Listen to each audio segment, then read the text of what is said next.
And don't forget, their Cardlock location is accessible 24 hours for your convenience. B&A Petroleum. Fuel you once, fuel you forever.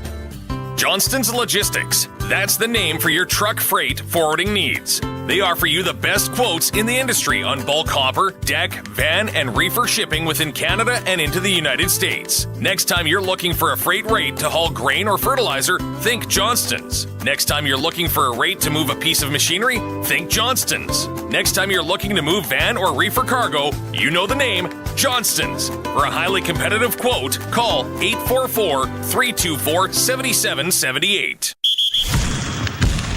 Broadcasting from Century Studios in downtown Regina, Harvard Media presents the all-new Sportscage, where Saskatchewan comes to talk local sports. Brought to you by Kellen Solar. 35 years of experience moving water from a dugout or well without electricity. Visit KELLNsolar.com to find out more for your livestock operation.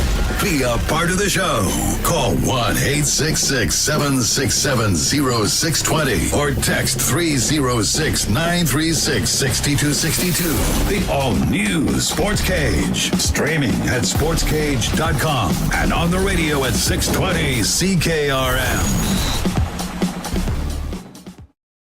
Hello, there we are. Absolutely love Mondays. Good start here for the crew. Colson, Allen, Derek Bidwell joining me this evening. It's a Sports Cage. 3 hours. NFL, we're going into playoffs now. Is the CFL schedule getting released tomorrow? Has anyone else heard that rumor? That's the rumor I got around the mean streets of Regina today. CFL schedule tomorrow. Just a rumor. So don't take it to the bank. But that's what I heard. What do we got for you today? 3 hours. I want people to send in their preference when it comes to the CFL schedule. What do you really love as Rider fans? Do you love that Labor Day game? Do you like Friday night games? Do you like Saturday night games? Sunday afternoon games? Thursday night games? I think Thursday night games would be at the bottom of the ask for Rider fans, except unless you live like literally 5-minute walk from the stadium. Then you're in good shape. Other than that everyone's going to drive on a Thursday. It's like, tough. I want people to chime in on that. Capital Ford Lincoln, Saskatchewan's number one Ford retailer. 936-6262 is the number that you can text. We're going to talk some hockey. We're going to talk some World Junior Hockey. From the side of the Americans, the United States wins the gold again at the World Junior Hockey Tournament. What makes their U.S. development program so solid, so successful? We're going to be joined by ESPN's Greg Wyshynski. He knows everything when it comes to American hockey. And I am really curious to ask some questions and pick his brain, Bidsy, about this U.S. development program that we hear so much up here in Canada about. Heck, if you got a question for him, send it our way. We will ask him. Hour 2, Eric Francis. He's on his way to Southern California on assignment. He's no dummy. He's not picking the Buffalo, Detroit swing. He's going, I'll head with the team when they go to SoCal. Eric Francis will join us in hour 2. It's that time of the year in Saskatchewan, and even if you're just like me, like the casual curling fan, Bidsy, are you casual curling fan? Yeah, I would say you could probably put me in that category. Sure. Yeah, I tend to get into it more at the end of the year. It just seems a little bit early for me. I ramp up my focus, if you will, or my attention towards curling, with the Scotties and the Briar and all that. But some of these Pinty's ones, maybe some of these Bondsfield. Like you don't curl in a men's league, or you don't have a membership to the Granite Curling Club up there in Saskatoon or anywhere, do you? Granite actually closed down. Yeah, the Granite is actually pickleball now. So Big that's pickleball venue. Big pickleball venue there. They still run a really good, as you like to say, they run a really good concession there at the Granite. It's actually 11-2 now is the Granite restaurant. Now apparently they run the best wonton soup in the city. This is gonna go sideways right here. How many minutes into this show? We are 11 minutes after the hour, so we're probably legit 4 minutes into the show. 5 minutes. Here we go. The Granite Curling Club, which is now a pickleball venue in Saskatoon, runs a solid wonton soup, you're saying? Yep, they run a really good wonton. Cops always there. That's it's good when it's full of officers in there. I am not going to give the name of this place for free plug purposes. There is a bowling alley in Saskatoon that I caught wind of over the holidays. I was up there for a week that felt like a month and a half. And this bowling alley apparently has some of the best food in the city. Yes, I know it sounds a little ridiculous and I'm overselling it, but it is legit. And I think we're talking Oriental food as well. Secondly, I will give these guys a plug. I was in Warman, Saskatchewan. Okay, I was going to say really quickly, though, the place that you were going to say, and I won't say it, but you and I would think we're talking about a little bit over the holidays. Anyway, they advertise with us here, so they're. Oh well, you can give them a plug. Then go nuts. Okay. We're all the same family. Yeah. We are family. Was that Sly and the who sings that song? We are family. Oh, that. Yeah, so it's Eastview Bowl in Saskatoon, I think we're talking. And Reds. Yes. Is the restaurant lounge that they have there. They just finished redoing and renovating the bowling alley, Eastview Bowl in Saskatoon, and Reds is one of the things that they redid. And real nice, real good spot. Yeah, real good food. I can't believe I haven't tried it. But I will bounce back next time I'm up there, and you and I will have to go. Okay, so back to this Warman story. Up there yesterday, Regina Pats Blues, not a great performance. That's okay. 1-1 on the road trip. They have a concession there, and we got to get supper for after the game. And everyone's like, oh, you got to try their noodle bowls. You got to try their noodle bowls. I'm like, no, I'm just going to get it here from the concession at the hockey rink. They're like, yeah. The noodle bowls, they're amazing. And I'm like, what? What year is it? Is it at the old Norman Arena? No. That place, the deep fryer and the grill there, if they could tell stories. But no, it was it's the Legends Center or whatever. Amazing rink, amazing facility. Whoa. Yes. Yeah. So noodle bowl concession there. Man, did this go sideways. Like I said. I know. And I'm going to add in just one more thing before we move on. You mentioned the Legends Arena in Warman. If I won the lottery, how much though? Right. Well, enough that if it went sideways, give a crap money. Yeah, I like it. Yeah. Like I'm saying, I win $10 million. I don't. Yeah. 20 million. Sure.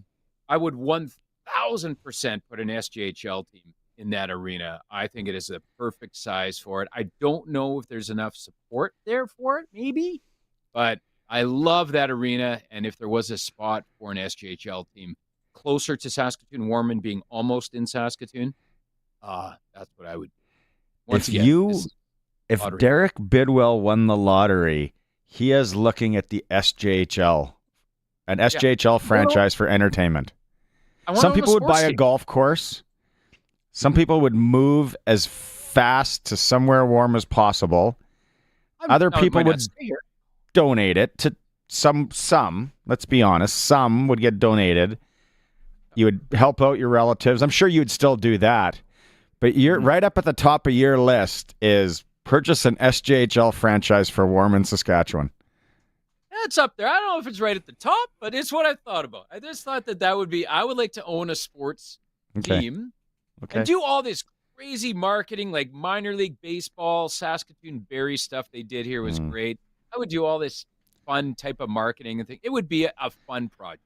I wouldn't necessarily live here. I'd come back.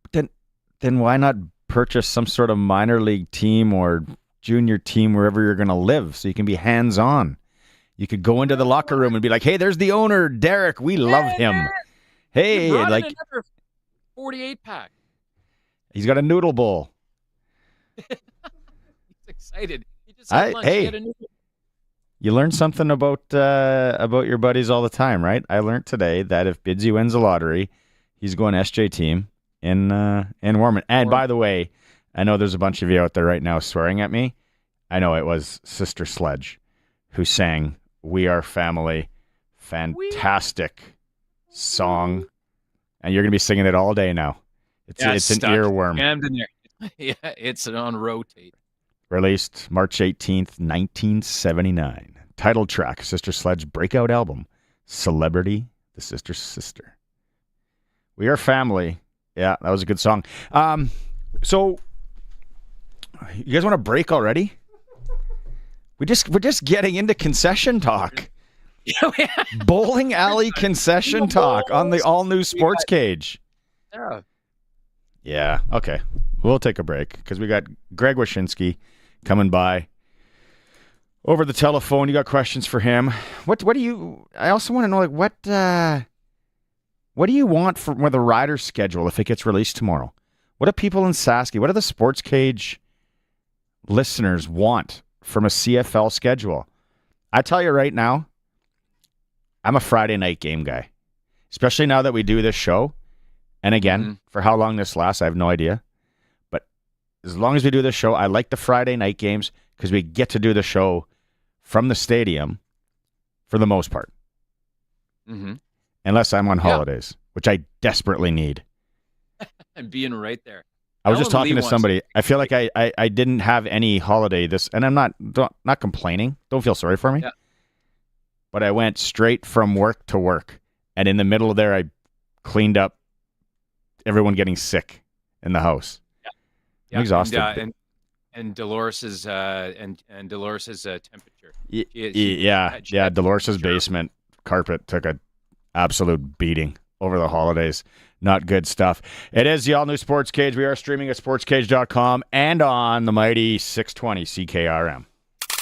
The all-new Sportscage is brought to you by Sherwood Co-op, proud supporter of our community with over 500 donations to local charities and nonprofits annually. It's time to turn up the heat on trades at Crestview. For a limited time, get a $2,500 trade-in bonus on any trade-in. We're going to work to get you the same or similar payment to what you got right now. And we got something for everybody. Over 200 brand new vehicles, Jeeps, Rams, Caravans, and so much more. Plus, Capital's 100K giveaway is back at Crestview. Check out capital100k.ca for your chance to win. We're turning up the heat on trades at Crestview Chrysler Dodge Jeep Ram, proud member of the Capital Automotive Group. Hello there, this is George Leith, Managing Partner at Harvard Media. I'm proud to announce that SaskToday.ca is now under local Saskatchewan ownership. Sask Today's team of local journalists are on the ground in communities across the province. We focus on local topics that matter to you, community news, agriculture, business commentary, local sports in our all-new Sportscage, and more. Visit and bookmark SaskToday.ca and sign up for our daily news digest. SaskToday.ca, from Harvard Media, everywhere. What do you think you're doing? Bench presses. It's too cold to go to the gym, so I made one in the garage here. I'm going to wail on my pecs, and then I'm going to do my back. Lester, since Busy Bee Doors fixed our garage door, you've been spending all your time in here. That's because it's nice in here now. Do you mind? I'm trying to work out here. Unless you want to spot me. Lester, you're not taking over this garage. You can be sure of that. That's why I called Busy Bee. Call Busy Bee Doors. They can fix or replace any commercial or garage door. Busy Bee Doors, the garage door specialists. Bidding is now open for the timed online land auction for Brian and Dawn Precision of the Melville-Yorkton area. Register to bid at macauctioncompany.com. Up for auction are 6 quarter sections of productive farmland in the arm of Gary with some very good soil types. Got land to sell? Call the Saskatchewan Land Auctioneers today. Bidding on the position land ends this Thursday, January 9th at 10 a.m.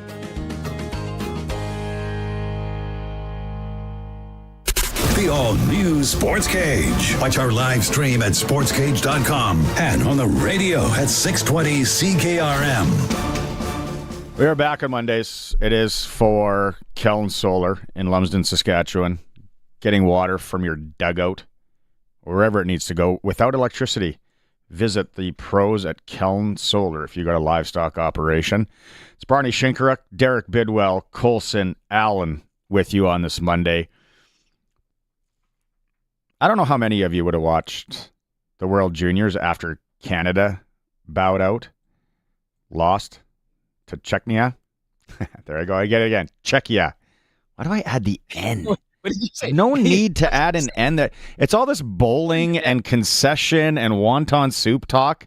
Flustered for the next 3 hours. But anyway, if you watched it, that game yesterday, I didn't get a chance to I watched the highlights. Kid was playing, like I said, in Mormon. NFL games galore, everything. Americans pull it out again. Gold medal around their neck. Many thought Finland, the way the game was going, was going to walk away with it, but the U.S. does it. So I'm sitting last night and sitting this morning thinking, I'm like, I would really like to talk about the United States National Team Development Program when it comes to hockey. And I know we talk about it a lot up here, and sometimes we talk about things that we shouldn't. Like we know, but we don't. As texting some of my buddies that I played with down in the States, I'm like, what do you guys know about it? They didn't know much about it either. All I know is there's one Saskatchewan boy at this thing now, Dean Boyker's boy from like Watson, Saskatchewan. He went from the Saskatoon Blazers to the U.S. National Development Team this year, which I don't think we'll ever see again. I know. I'm watching your face on the stream too, Bidsy. It's crazy. Yeah. So I said, let's reach out to Greg Wyshynski from ESPN, who seems to know a lot about hockey and definitely American hockey. And Greg says this morning, yep, I'll come on. No problem. Love Sasky. Love the weather up there. Love the people. Greg, thanks so much for hopping on the Sports Cage again. And I, too, love talking about the dominance of American hockey globally. That's also a shared trait between you and I. Listen, obviously, like back-to-back World Juniors, they've won now 3 out of 5 years. It's a real good run for this program, and so happy to talk about it. And we'll not do it at the expense of my friends in Canada. How about that? Yeah, you know what? I started reading. It started in 1996, so that is a while ago now. And how do you explain to people, Greg, that probably aren't as educated as people in and around the Michigan area, definitely, or in the hockey scope down in the States? How do you explain what this program is and why it's been so successful? Well, it's not just the program, which obviously does a really good job of identifying young athletes that are playing hockey. I mean, the one of the mantras of USA Hockey is basically the moment that you put your skates on the ice for the first time, they're going to hopefully have you within some level of their program to foster that love and to foster that talent to the point where then all of a sudden you're 17, 18 years old and playing in a development program. But I mean, it's also kind of the development of this pipeline at the same time that all of the stuff that we saw, and it's not a coincidence. You said, the mid '90s. All the stuff that we've saw about expanding the NHL's footprint in America into quote-unquote non-traditional markets, the growth of the game, the growth of great American-born talents. I think the entire generation of young offensive players that we see now, from Matthew Tkachuk to Jack Hughes, owes a debt to Patrick Kane. All of this stuff has happened over the last couple decades, and it's allowed the USA Hockey to fill this pipeline with really talented young players from a larger swath of the country than, like you indicated before, just hitting Massachusetts, Minnesota, and Michigan over and over again like they had been for decades. Bidsy's mic's not on, guys. Oh, okay. There we go. They got me on now? Okay, yeah. They bumped me out. Greg, Derek Bidwell here in Saskatoon. Now, first off, couldn't you have left us, you Americans, couldn't you have left us the World Juniors? Couldn't you have just left us that? Now you're taking that over. But obviously there's been some success, like you said, in the last few years with the American program. Is this all go way back to when Wayne Gretzky, went to LA and his influence on American hockey and the trickle-down effect has us to where we are right now? I mean, there's a certain amount of that. I mean, obviously, like the success of hockey in California then begot the success of hockey in Florida, and then all of a sudden you've got a team in Nashville. And, there was sort of that trickle-down effect of Gretzky going to play for the Kings. That certainly, I think, sparked some of the expansion that we saw in the 1990s and into the 2000s. But ultimately, you have to also give both USA Hockey and the NHL credit because it's not simply just like there's a team in my neighborhood now and I'm going to go play hockey. It's also creating opportunity for these young athletes to play hockey. I was going back and forth with a Canadian before on social media. I know that's a rarity for me, and they were talking about the population of the United States versus the population of Canada, and only now is the U.S. turning the corner. And honestly, part of that is trying to get our best and brightest athletes to try out hockey versus try out basketball or football or baseball.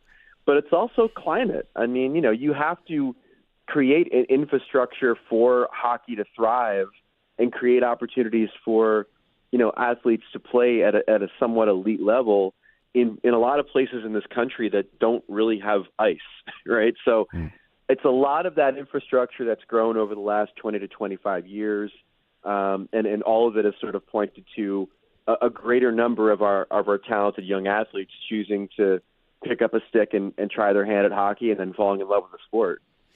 So the program itself in Michigan, and it's really groomed for the ages, the way I understand it, correct me if I'm wrong.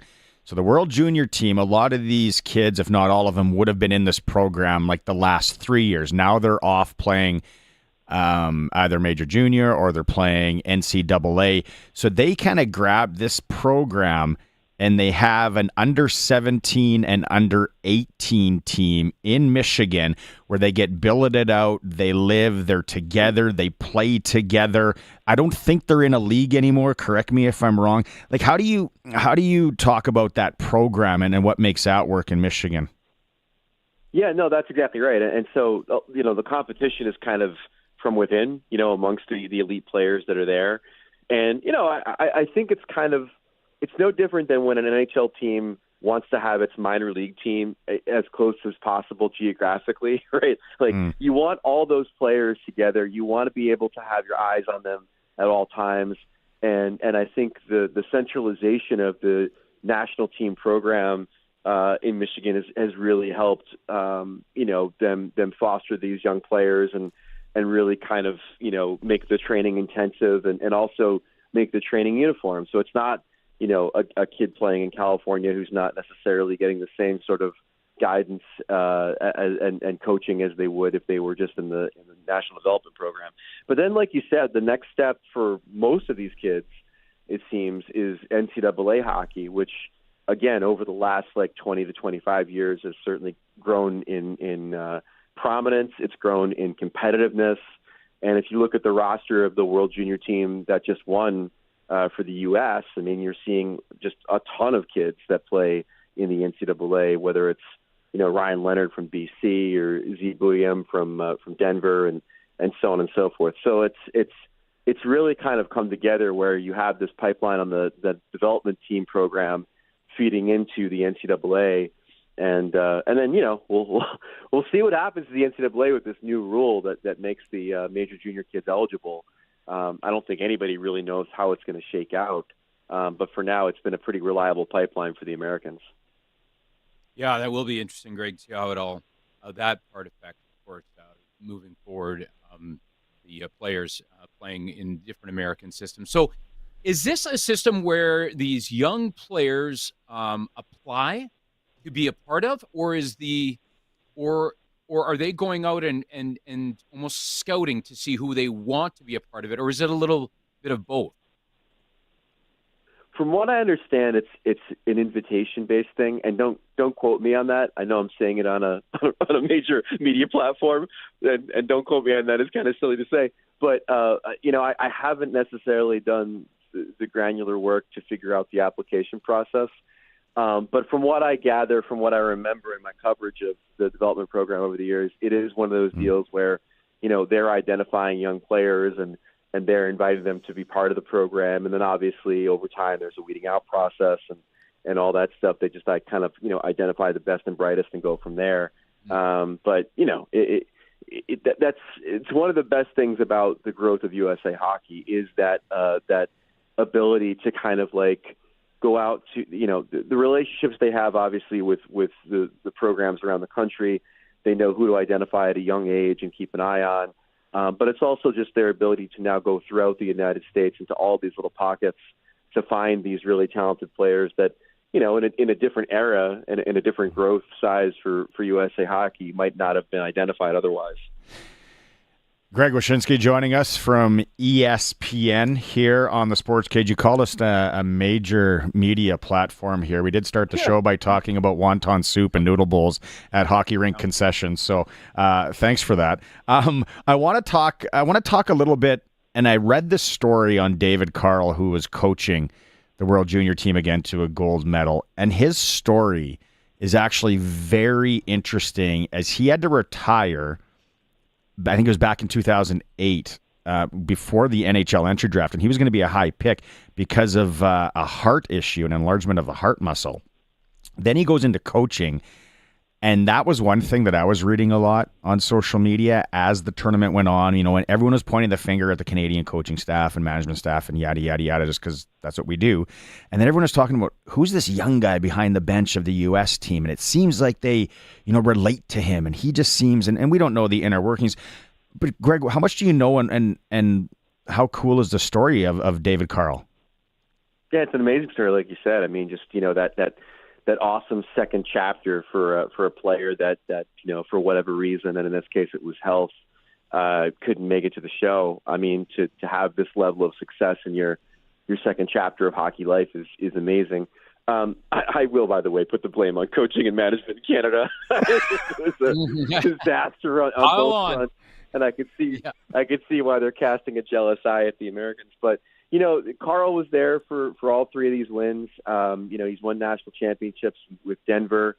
Yeah. I've covered him at the Frozen Four and as a national team coach, and he's a really remarkable guy. He's got an amazing comportment. He's got a real connection with these young players. He has been contacted by NHL teams. The New Jersey Devils reached out to him last year before hiring Sheldon Keefe as their head coach, to maybe just pick his brain, maybe just gauge his interest, but definitely reached out to him as part of the process. And that's going to happen more and more. I mean, he's had an amazing amount of success. And when you have that, there's a very good chance that he might be able to skip the usual, coaching tree, if you will, of, you're a college coach, then you're an assistant coach in the NHL, and you become a head coach. It wouldn't shock me to see him coaching in the league. But the other part about it too, though, with Carl is that he's made it kind of clear that he's extremely happy where he is right now, and that's not a lie. Like, he's extremely happy being a successful college coach. He loves college hockey. He's got a really good landing spot in Denver. I think he likes being a national team coach. I think he's going to wait for his opportunity. Now, for me personally, I've always thought that opportunity, based on the fact that he likes to live in Denver, is to eventually succeed Jared Bednar with the Colorado Avalanche. I don't know if that'll come to fruition, but I wouldn't be shocked if all the noise he's made about trying to stay in the area for the benefit of his family eventually manifests itself as maybe becoming an NHL coach in Colorado. Bednar, good Sasky boy right there in Colorado. Bidsy, go ahead. I was just going to ask you, Greg, to expand a little on what you said about the Canadian coaching staff and how you felt that they maybe should get a little bit of this spotlight of blame, if you will, of Canada being ousted again in the quarterfinal. Well, it's just the practice thing was nonsensical. I feel like from a tactical standpoint, the coaching was misguided, but I also think that it fed into what the management did insofar as trying to build the team for a tournament played 10 years ago versus a tournament played now. it's one of the more interesting things about like the national team building for both the Canadians and the Americans in the Four Nations tournament, and then coming up in the Olympics, is the idea of, what does your bottom six really have to look like in a short tournament? Like, do we need to keep building teams in a more traditional way where you're looking at role players, or can we kind of rethink it? The Americans used to do this thing where they would go and try to grab guys that could like win a face-off for, basically an all-star tournament. And now they finally wised up. And if you look at the Four Nations tournament roster, it's guys like, Chris Kreider and Brock Nelson and others that can score 30 goals, but also do the thing that you need them to do down the lineup. So again, I wasn't enamored with the way that Canada was built. I certainly wasn't enamored with the way they were coached. And with due respect to the usual, excuse mechanisms of the guys that aren't playing here, that are in the NHL, and all that other stuff, pressure on these kids, all that other stuff. Like, I just thought, the criticisms that were levied at the way this team was put together were extremely warranted.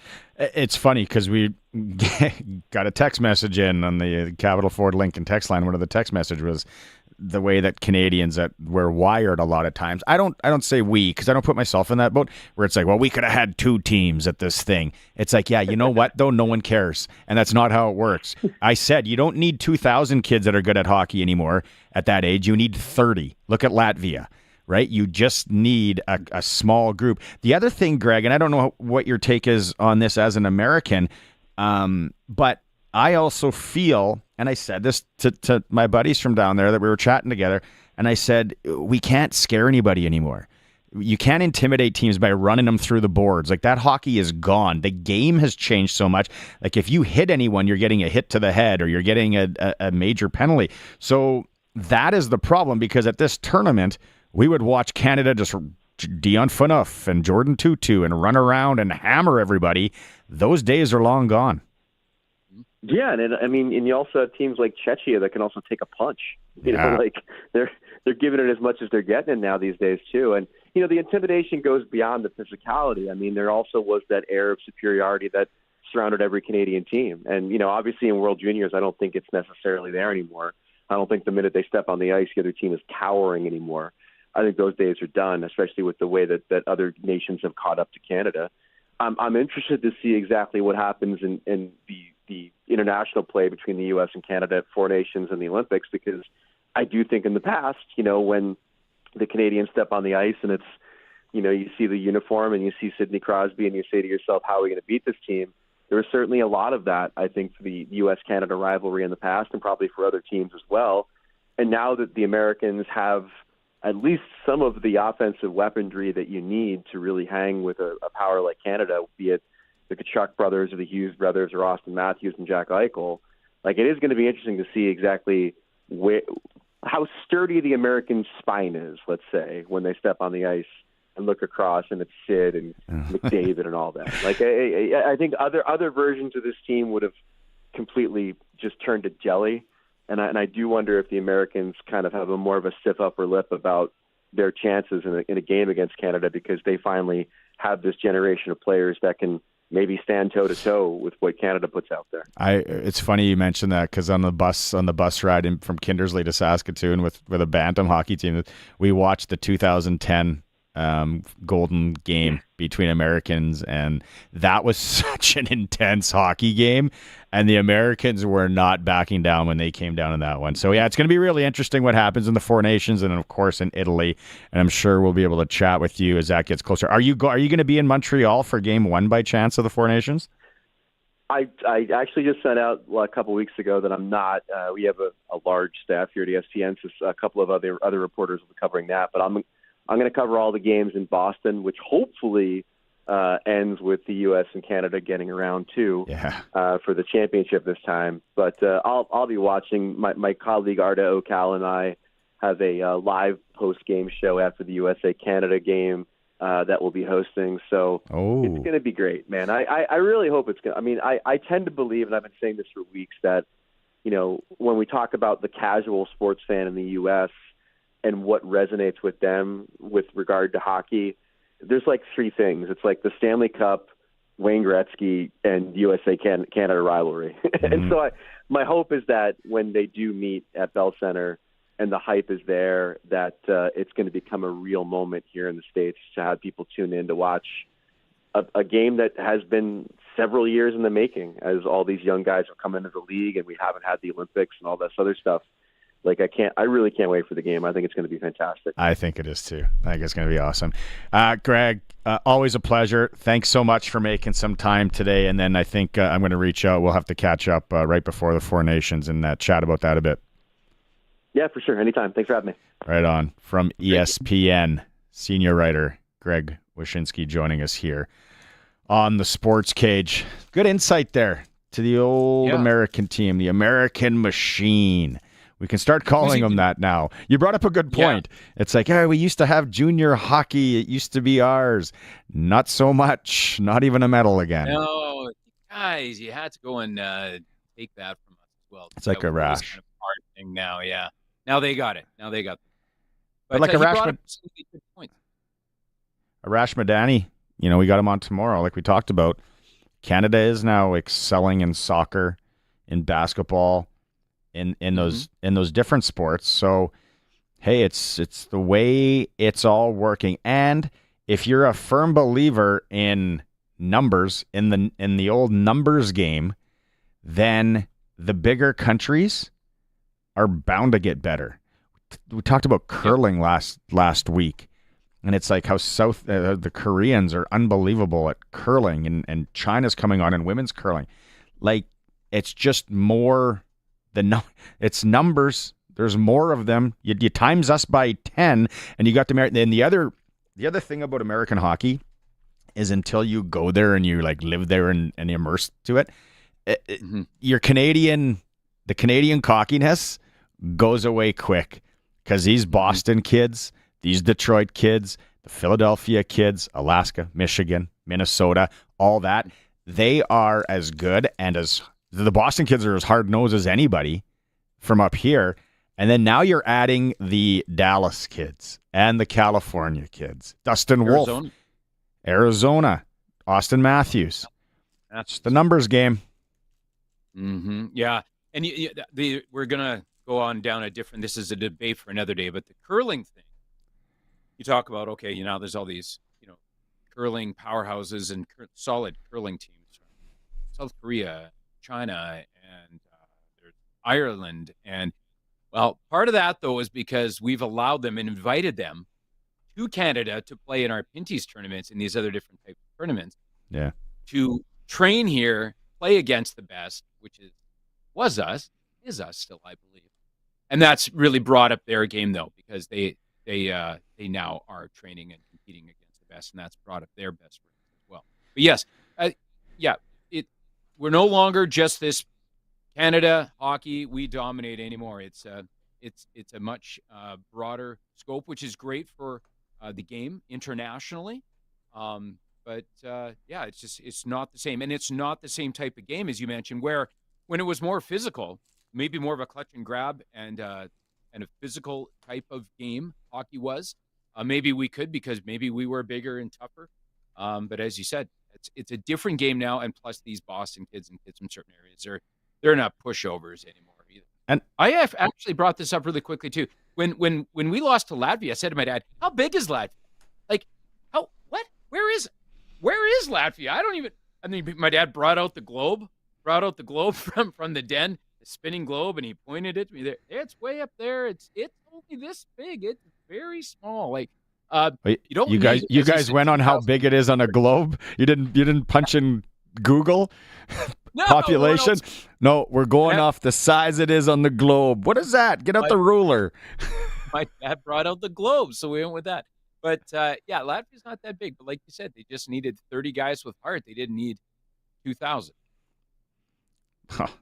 The goaltending, man. That was goaltending in this tournament was really on point. Yeah, it was really good. And then that Czechia, also known as the Czech Republic, they had 9 kids, something like that play in the Western Hockey League. So they don't give a rip. They ain't scared. They're on the iron lung to Prince George and Prince Albert in the freezing cold, playing just as much as we are now. So Hey, we're not the boogeyman or men anymore. No, we're not. But another example you could say of us being welcoming? Us being welcoming, but them becoming great at a sport, in this case hockey, before we talk about curling, by competing here against us. Yeah, it's like us going to play soccer in South America or basketball and then we make it, somewhere. Yeah, and then we make up the national team, yeah. And then we get better.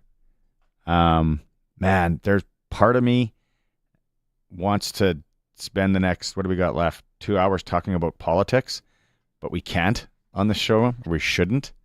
Oh, but what a wild day in Ottawa. Let's take a quick break. It is the all-new Sportscage. We are streaming. You can watch it at sportscage.com. Thanks to everyone who's subscribed. Got us well over 1,000 now. We're tracking to 2,000. Someone's getting a noodle bowl when we hit 2,000. and we're always on 620 CKRM. Sask Lotteries has 50 years of winning behind us. And you know what that means? Lots of winning numbers. Numbers like over 1,200 organizations funded and 12,000 plus groups supported. $6 million given away annually in community grants. And the winningest number of all? $1.4 billion given back to the people of Saskatchewan through sport, culture, and recreation. And we're just getting started. Help us grow the next 50. Learn more at sasklotteries.ca. We want your business on board for the Harvard Media online auction. It's easy. All you've got to do is provide items like gift cards, experiences, services, or whatever cool product you have. And in exchange, we'll give you a world-class marketing campaign. No entry fee or cash outlay. Just a good old trade deal. That hammer could be coming down for you. Just hit up harvardmedia.com and join in on all the excitement. Terms and conditions apply. 620 CKRM is your home to country's greatest hits and the 90s at 9. 1 full hour featuring the biggest hits of the 90s. Garth, Reba, Alan, Shania, George, and so much more. No cassette tape or CDs required, and 90s mullets are optional. 90s at 9 for the town of Wolseley and the voice of Saskatchewan. 620 CKRM. When you're on the road, don't forget, Arcola Co-op is your home away from home, and there's a lot of changes happening at the Arcola Co-op. Their new home center has updated their hours. They're now open Monday through Friday from 7:30 a.m. to 5:30 p.m. and Saturdays from 8:30 to 5. They have a temporary liquor store location in the back of the C-Store, and work is happening for a newly designed liquor store inside the C-Store. If you haven't been to the Arcola Co-op lately, come see the changes. Arcola Co-op, you're at home here. All-new Sportscage continues. You can watch our live stream at sportscage.com and always on the radio. Saskatchewan's voice for local sports, 620 CKRM. On Mondays for Keln Solar, anything you need solar-wise, commercial or residential, Keln Solar, and their team in Lumsden, Saskatchewan. We get Capital Ford Lincoln text line. You're always welcome to chime in, 936-6262. Leonard. Haven't heard from Leonard in, well, I guess Leonard was back at her last week as well. Our hockey players are still the best. They just can't switch from physical style of hockey to a more finesse in these world competitions. So maybe there's something. I don't know, Leonard. I don't know enough about you, Leonard. We've never broke bread together, as they say, or had a bowling alley wonton soup. But the hockey has changed, and you see it in Pee Wee, especially Bantam, where there's body contact now. They do not want hitting and big hits. It is boarding penalty. It is hit to the head penalty. They just want that out. So yeah, we will have to adjust. And let's be honest, we still have skilled players. I hate the argument that we could, somebody else chimed in, I think maybe it was Trev, that we could have 2 teams there. It's like the Olympics, it's like, we could send 2 teams to the Olympics. Yeah. I know, Yeah. Well, the one that can the Americans, win. They could send 2 or 3 basketball teams to the Olympics too. But if we were ever going to give them a run and beat them, we wouldn't want to hear that. We'd just be like, no, you put your best team out, and we'll put our best out, and let's go and play.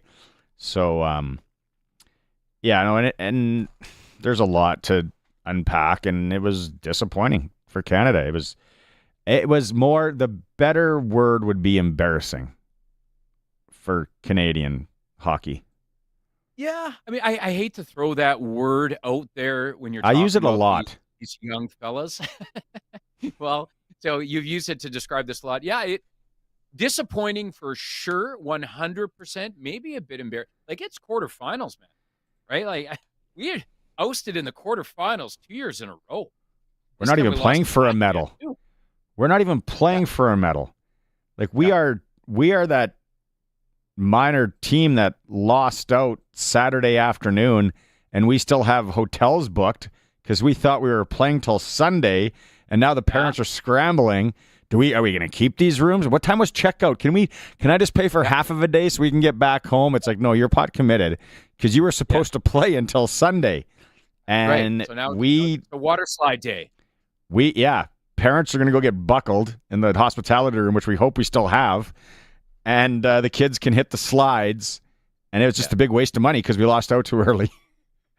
Exactly. Yeah. Back in the day, in our day, the parents' room just was filled with Du Maurier butts and lots of whiskey bottles and whatever. I go back and I would have loved to see parent hospitality rooms from the 1980s and compare it to now and what's going on. And now that I see it around, and it's like, there's the guy that can't handle his alcohol. And then there's the guy that's or girl going out and just ripping darts constantly. The noise complaints come in. There's always flirting going on. Not right. Amongst these hockey parents. Oh yeah, you hear stories all the time. It's like, oh yeah, and then fights sometimes when there's into it. When there's a real good one, then you get into, did you hear what happened when they were in Swift Current? They fought, 2 guys, same team, fought finally. It's like, oh, that's cool. Psycho, but cool. That's embarrassing. Yeah, I don't remember. I don't recall any hearing about any scraps. I suppose it probably never filtered down to the kids to say that a couple of the parents got at it. But I know there was a lot of consumption, a lot of libations were had, because I know that there were certain days, the parents were like, "Oh, look at Mr. So-and-so. He's got a giant Gatorade," or he is rehydrating. He does not look very good. This sort of thing. It was like pre-80s. Parents weren't drinking Gatorade. They were just toughing out a hangover the best way. Just old-fashioned black coffee from the concession. That's how they were getting through it. And then it was like you could just especially the coaches. I'm not saying coaches nowadays. Coaches nowadays are pretty buttoned up. But it was always the coach you could smell. They got into it last night. Yeah, I know. It's awesome, and it's the same everywhere. Every country's got the hockey parents, and that's where I think we are as a country. Yeah, we're some soul searching. I was just going to say, back to really quickly as well, too. I remember with that Latvia game, I was watching it. I started off watching it off my parents' house, and my dad's like, Ray said, "Your hockey team doesn't look very good tonight." Talking about Canada. And I said, "Oh, don't worry. It'll be 1-1 right now or whatever, and it'll be 7-1 for Canada right away. This is the most anticlimactic game. What's the point?" And this was me. I honestly thought, Canada versus Latvia. What's the point of it? Like, it's going to be 9-1. What is even the point of this? And then the next day, I stopped by my parents' house over Christmas, right? And Dad's like, "Did you see? Your team was not very good last night. I'll tell you that. Holy cow! Penalties and what? Oh my God!" Like, listen, Ray. Here's your record of your Blue Jays last year. Beat it. Yeah. Yeah. So my dad loves the World Juniors, though. This year more than even many other years, like he was just really, really into it. And even when Canada was out, that disappointed him. But he saw it through, though. He saw it through. He watched all the way through, even once Canada was out. I wonder what, did you hear what, as far as numbers or attendance went? Like, that can't be great for the, Ottawa, right? You're on the host committee. I think. No. Is everything pre-sold? Yeah, you would have so many things pre-sold. The TV numbers, which I don't know if they came out. I'm sure they did. But again, I don't put a lot of stock in TV. I don't put a lot of stock in TV numbers anymore because it's like 40% of Canada doesn't have cable or satellite. It's 2025 now. Like it's all aftermarket or gray market or IPTV. That's what it is. If you have cable, or if you're paying monthly for cable these days, and you're under the age of 70, you're in the hard minority. Yeah, I'm one of those people. I have cable. Do you still get the paper delivered? I get the paper delivered, and I get I still Be Kind Rewind. I take back rewind my VHSs before I just got cable because I can just throw money around, right? Like the cable's so cheap, I just throw money around. I just get it for the sports, man. I just get it for TSN, Sportsnet. I might have to show you a few things the next time we're out for a pint somewhere, because there's other ways to watch sports in this day and age besides cable. Bidsy. Oh yeah, you're still asking where the Vico is when you go to the OK Economy. What's up, Colson? 296,895 is the total attendance over all 29 games, which puts it at the 8th highest in World Juniors history. So pretty good attendance still. But it was Ottawa that set the record the last time it was there. They blew it out of the water. So what you said, 6th? 8th. Oh, I would think that's not very good. What can you go through the highest attended? I'll see if I can find it. The other one that I found, where was it? I think Ottawa was like the last time it was there. It went to the moon.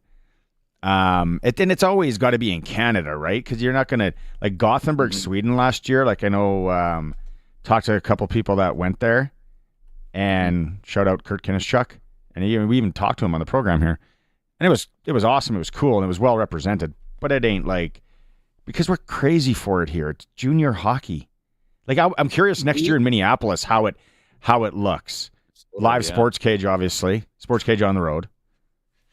For sure. Yeah, I mean, we created it. Of course, it was a Hockey Canada thing. We created it as a moneymaker, fundraiser for Hockey Canada. The one interesting number I saw here was 6,177, the highest attended relegation game in history between Germany and Kazakhstan. Really? Yeah. Cool stats. It is an hour in the books here on the Sports Cage. Derek Bidwell, Barney Shinkaruk, Colson, and Allen. Hour 2 is going to start off with, he's flying to Southern California. It's always fun. A chat with NHL insider Eric Francis for Southern Mainline Chrysler. It is the all-new Sports Cage, streaming at sportscage.com. Join Saskag today at the Western Canadian Crop Production Show in Saskatoon, January 14th to 16th at Prairieland Park. Brian Young and Doug Faulkner will bring you the very latest in the ag industry live from the show. Watch the stream and all of our latest content at saskagtoday.com. That's the Western Canadian Crop Production Show in Saskatoon, January 14th to 16th at Prairieland Park. Sponsored by Claws of America. CoolBet has all the hot games. For all the free-to-play casino games, head to coolbet.co. They've got sports odds, including Saskatchewan senior hockey, plus all the sports odds you can think of. From the ice to the field to the court, CoolBet has you covered. All at your fingertips. No risk, just thrill. So why wait? Get in the game and embrace the unexpected at coolbet.co. As the snow falls, so do the prices at Crawford's No Frills. It's important to keep the cupboard stocked full with your favorite comfort foods for these long, cold winter months ahead. Crawford's No Frills is here to make sure you get exactly what you need. They keep their prices low so your spirits remain high. Warm up this winter with Crawford's No Frills. No bells, no whistles, no frills. Say yes to Crawford's No Frills. They won't be beat. It's 4 o'clock. Good afternoon. There's some drifting snow and it's minus 16 in Regina. I'm Corey Atkinson from the Harvard Media News Center with 620 CKRM News. Prime Minister Justin Trudeau says he will step down as Liberal leader and as Prime Minister once his party finds a replacement for him. Trudeau says he took time to reflect on his future with his family over the winter holiday break. He told his 3 kids what he ultimately decided on over dinner last night. His decision comes after a growing chorus of Liberals called on him to step aside after his former finance minister, Chrystia Freeland, suddenly quit cabinet late last year. Trudeau says he will prorogue Parliament now, putting it on pause until late March to give his party time to hold a leadership race and choose his replacement. Kyle Duggan, The Canadian Press, Ottawa. Donald Trump says Justin Trudeau resigned because he knows the U.S. will not put up with trade deficits with Canada. The incoming U.S. president also says many Canadians would love being the 51st state, reiterating his rhetoric about Canada joining the United States. Leaders here at home are also reacting to the news of Trudeau intending to step down as Prime Minister and Liberal leader once his replacement is chosen. NDP leader Jagmeet Singh says it doesn't matter who the Liberals choose to be their next leader because his party will vote to bring down the minority government at its next opportunity. Conservative leader Pierre Poilievre says Canadians need an election so they can take back control of their lives and their country. Farm groups are processing the fact that Justin Trudeau said he will be resigning as Liberal leader once his replacement is chosen. President of APAS, Bill Probilski, says any meetings with federal government officials are on hold for now. Right now, all the external meetings that we're trying to set up are obviously in limbo until such time as we know if there's even going to be anybody in Ottawa to talk to in terms of elected officials. So again, a lot of uncertainty, but we'll definitely stay on top of things. Trudeau also announced that Parliament has been prorogued until March 24th. And U.S. health officials are questioning whether stronger warning labels are needed for all types of alcohol, following a new report linking alcohol consumption and cancer.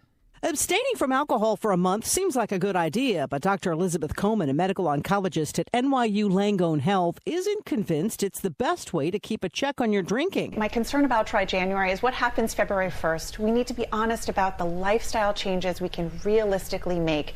And if we go cold turkey on something, what happens for the rest of the months of the year? Because of its link to several types of cancer, the Surgeon General recently advised putting warning labels on alcohol. Dr. Coleman says even one drink a day can be harmful. Sherry Preston, ABC News.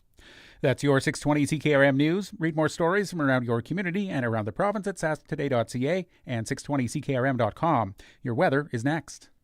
Take a short drive to save big at Watrous Mainline GM. Watrous Mainline GM has an amazing selection of new and pre-owned vehicles in stock, and they're ready to make you a deal. And don't forget, Watrous Mainline GM wants your trade. They'll pay top dollar for your vehicle, any make, any model. Get out of the city and take a drive to where the deals are. Get your new ride at Watrous Mainline GM, your GM superstore since 1962. Hockey is back, and what better way to kick off the season than a visit to Extreme Hockey and Sports. Check out the Bauer Fit Lab for your custom skate fitting. And stay tuned for the new shooting lane to provide customers with the best shopping experience as possible. And off the ice, look great. Visit their umbrella marketing professionals for all your team and corporate apparel. Extreme Hockey and Sport, 1425 McIntyre Street and the Pro Shop, conveniently located at the Cooperator Center. And now it's time for your 620 CKRM Precision Weather Forecast for Line X Regina. Sirius Protection, Killer Looks, 1865 McCarra Street. Tonight, partly to mostly cloudy with a low of minus 27. Tomorrow, partly to mostly sunny and a high of minus 14. And on Wednesday, partly sunny and a high of minus 1. At this hour in Moose Jaw, there's some light snow. Winds are from the northwest at 18 and it's minus 15. Regina has some drifting snow. Winds are from the northwest at 23 and it's minus 16. For more local news that matters to you, subscribe to the daily newsletter at sasktoday.ca. When you want the best for your truck, you want Line-X. Your truck has withstood the harshest elements Saskatchewan has thrown at it. Rocks, gravel, rain, sleet, and snow, and left with no chips, no rust. Line-X protective coating keeps your truck's bed liners, rocker panels, and bumpers looking like brand new. Don't settle for Brand X. Go with Line-X. It's serious protection. Come see why everybody loves taking their truck to Line-X Regina for their rocker panels, bumpers, and more. Line-X. Make your truck complete. 1865 McCarra Street. 0% financing on Bronco Sport, 0% financing on Ford F-150, 0% financing on Ford Escapes. You see the trend here? Future Ford has 0% financing on their huge selection of new vehicles. The 2024 has to go, and they need to make sure they have room for all the 25s they have coming. I know what you're thinking. 0%? What else can you do? How about free oil changes at any Ford dealership in Canada and half-price extended warranty? Check out their inventory at futureford.ca or visit them at Future Ford in Melville today. Hello there, this is George Leith, Managing Partner at Harvard Media. I'm proud to announce that SaskToday.ca is now under local Saskatchewan ownership. Sask Today's team of local journalists are on the ground in communities across the province. We focus on local topics that matter to you: community news, agriculture, business commentary, local sports in our all-new Sportscage, and more. Visit and bookmark SaskToday.ca and sign up for our daily news digest. SaskToday.ca, from Harvard Media, everywhere. Broadcasting from Century Studios in downtown Regina, Harvard Media presents the all-new Sports Cage, where Saskatchewan comes to talk local sports. Brought to you by Kellen Solar, installing solar in residential and commercial buildings for 35 years. Local and trusted. Kellen Solar. Visit KELLNsolar.com. Be a part of the show. Call 1-866-767-0620 or text 306-936-6262. The all-new Sports Cage. Streaming at sportscage.com and on the radio at 620 CKRM. It is Mondays. Sports Cage. Barney Shinkaruk, Derek Bidwell, Coulson, and the Sheriff. Alan in the place to be. Yeah, we got Capital Ford Lincoln text line 936-6262. Getting people, pretty much the same. You know, we can't send role players is another big one. We got to send our best players to play at the World Juniors. Hockey has changed. Hockey isn't tough enough. A lot of those ones in here. Trevor just sent a novel. Trevor, I can't read all that. But he basically just talks about some of the developmental when it comes to like even Hockey Regina. And some of it I agree with. When Kellen's in, I think Kellen might be in tomorrow actually co-hosting. Maybe we'll go down this rabbit hole with him on evaluations of kids because it is tricky. And there always there's a little bit of the political side, just like in any sport, for sure. The one thing that people were talking about last week was the entitlement. And actually had a few guys mention, personally, how it was good. It's like the hockey players. And Arash was one of the guys. I was hoping Arash was going to go down that. And we could kind of chat about it. But he's like, entitled white kids playing hockey. It's like, what? First off, who cares what color they are? Mm-hmm. Secondly, how are they entitled? Because their parents could take them to tournaments and camps and training and yada, yada, yada. Hey, Potsy, there's football academies, baseball academies, basketball academies with their own gymnasiums, golf academies. Everything now. Every sport is expensive to play. Soccer's not expensive to play. All you need is a pair of runners.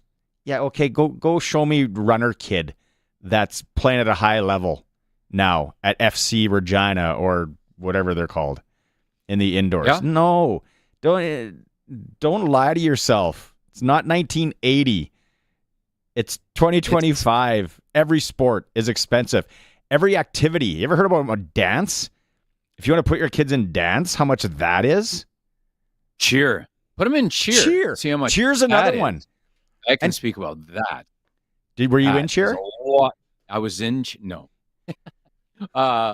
But my stepdaughter was in cheer, and that was hugely expensive. And it started off, okay, it's going to be here, and then they're going to have a competition in Regina. But next year, her coaches get to vote on where they want to go for competition. And guess where their coaches wanted to vote for Florida competition next year? Mexico. We have to go to Mexico for a competition. And guess what, parents? Yeah. You got to pay for the coach. And you got to talk into that mic there. Your mic's cutting out, by the way. Oh, sorry. Yeah. And it was a very expensive. And it's just another thing that is where, it is not. They get to Mexico. There's not even a competition. They're just doing pyramids on the beach. Hey, good job. That's the thing, though. And you got to be on Sergio top over there is monitoring. I was going to say, you got to be on top of it, because if you go to the can and you're like, oh, you know what? I'm going to quickly run to the washroom. You come back out. What? It's over? What? How did we do? What? I came all the way here to Mexico. I missed it. No, I missed it. Jeez. Yeah. It's a lot going to some of these competitions. It's all. Going to that lobby bar. That guy at the lobby bar is really fast. I'll be right back. What do you want? I'll get us two. And the other thing with cheer is, and I've never been involved in cheer, so I don't know. But the other thing I hear about cheer is massive concussions. Huge concussion activity / sport. Don't know.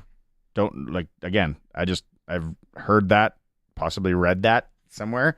But every sport is so expensive to play. So if that's what you're using the entitlement card on, okay.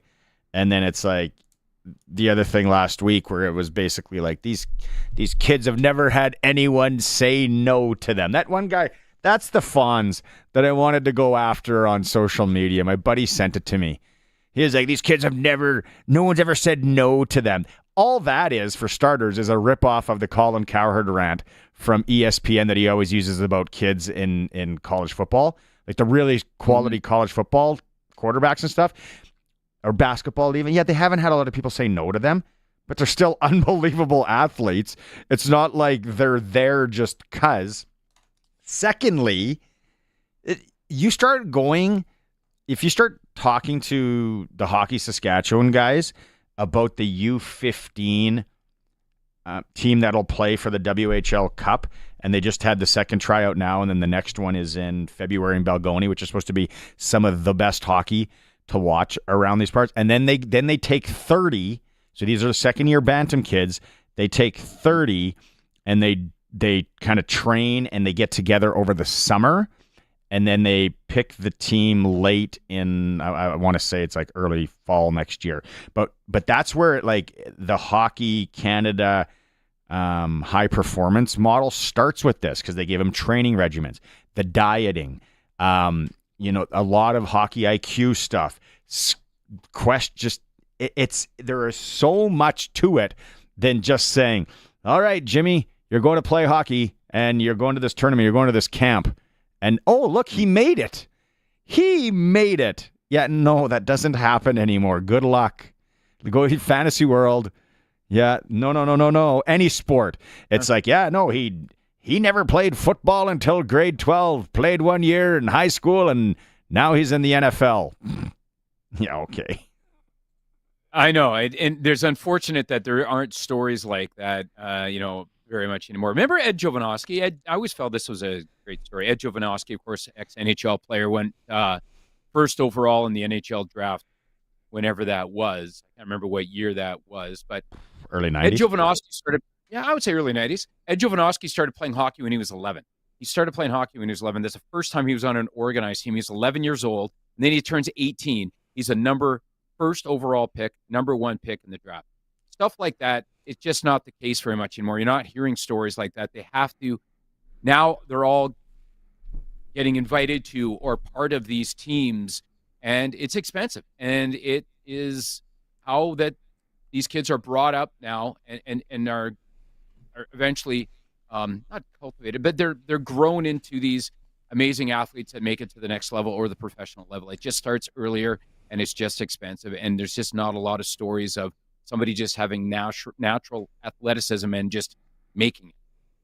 Colson? It's going to be harder in college football, too, because they're dropping the roster sizes, not I think it's this next season. So roster limits, we're used to that in professional leagues, but they're dropping it to 105, which is about 25 less than the average. So all your redshirt players that are no more Rudies, they're going to be gone too. So yeah, there's a perfect example of how people think real life works. Is a movie like Rudy. What year did Rudy come out? It would have been in the 90s as well. Please say it. Please say it was the 90s. Yeah, no kidding. Colson's looking. Story was trying to spell it. Yeah, Rudy Rudiger. R-U-D-Y. Rudy. Yep. Rudy. Sounds like you're saying with a T. Not Ruby, not the Kenny Rogers song, which I wish we could play on this program, but we can't. Rudy story. Yeah. Ruby, don't take your love to town. It's a sad story, by the way. We're trying to kill time here while Colson looks it up. 93. 93. There we go. Right on. Speaking of killing time, though, Eric Francis has a plane to catch. We should go to him. Yeah, we should go chat with our friend Eric Francis for Southie Mainline Chrysler, new king of trucks in Southie, Saskatchewan. It's time to talk hockey on the all-new Sportscage with NHL analyst Eric Francis. Brought to you by Southie Mainline, the Mainline Automotive Group's newest king of trucks. Southie Mainline, just 30 minutes north of Regina. Worth the drive every time, guaranteed. It is Eric Francis time, brought to you by Southie Mainline Chrysler. Huge savings, $25,000 off remaining 2024 inventory. That's a heck of a deal. He's joining us from the Calgary airport. I presume on your way to Ottawa to celebrate or to cry about things that happened there today? I'm just going to head down to the nation's capital, throw my hat in the ring, and see if I can get some votes. I don't know. I don't know if it's a long shot, but I can tell you I'm a little bit more popular in Calgary than the previous guy was. That's for sure. And that's not to suggest I'm popular at all. You might win, kind of like my running for mayor in Regina last year. I said I'm going to run on $25 green fees at all municipal golf courses and no hockey sticks over $100. You got to run on that, and you might get some hockey votes anyway. You're hilarious. Look at those two platforms. But that's like in grade school when you'd run on, like, I'm going to put root beer in the fountains.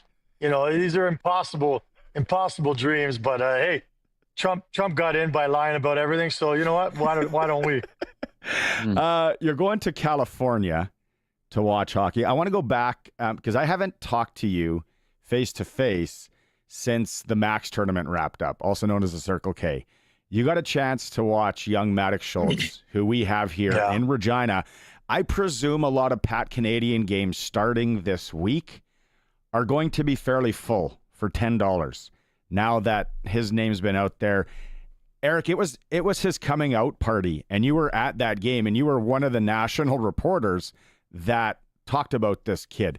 Put it in perspective for our listeners, what you saw there.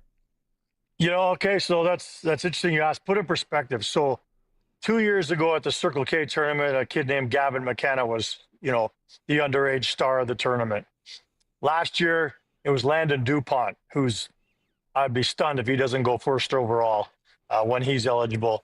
And now you got a kid, this Schultz kid, and you were the one who pointed him out to me. And that game where he scored 4 goals, and we're showing the video right now for those unfortunate enough to be looking at us. This kid he scores the overtime winner in a game in which he scored 4 goals, had 2 assists, ties the game with 0.5 seconds left.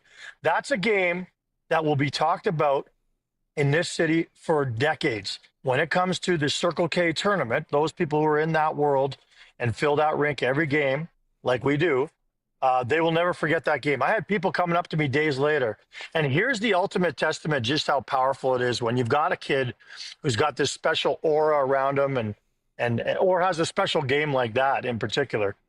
I go the next day. My son says, we got to go see that kid, because my son didn't see the end of that game. He goes, we got to go see him. So we go and sit in there, and it's pretty packed in there, but most games are pretty packed at that tournament. A guy sits down next to me midway through the game, just, you know, you can tell he just came in off the street, and he goes, is this the Regina team? And I said, yeah. And he goes, is this the Regina team that has that kid who got 6 points yesterday? So he had just heard about that. That's all he heard about. And he came to the tournament and paid his $20 to get in the door and see this kid.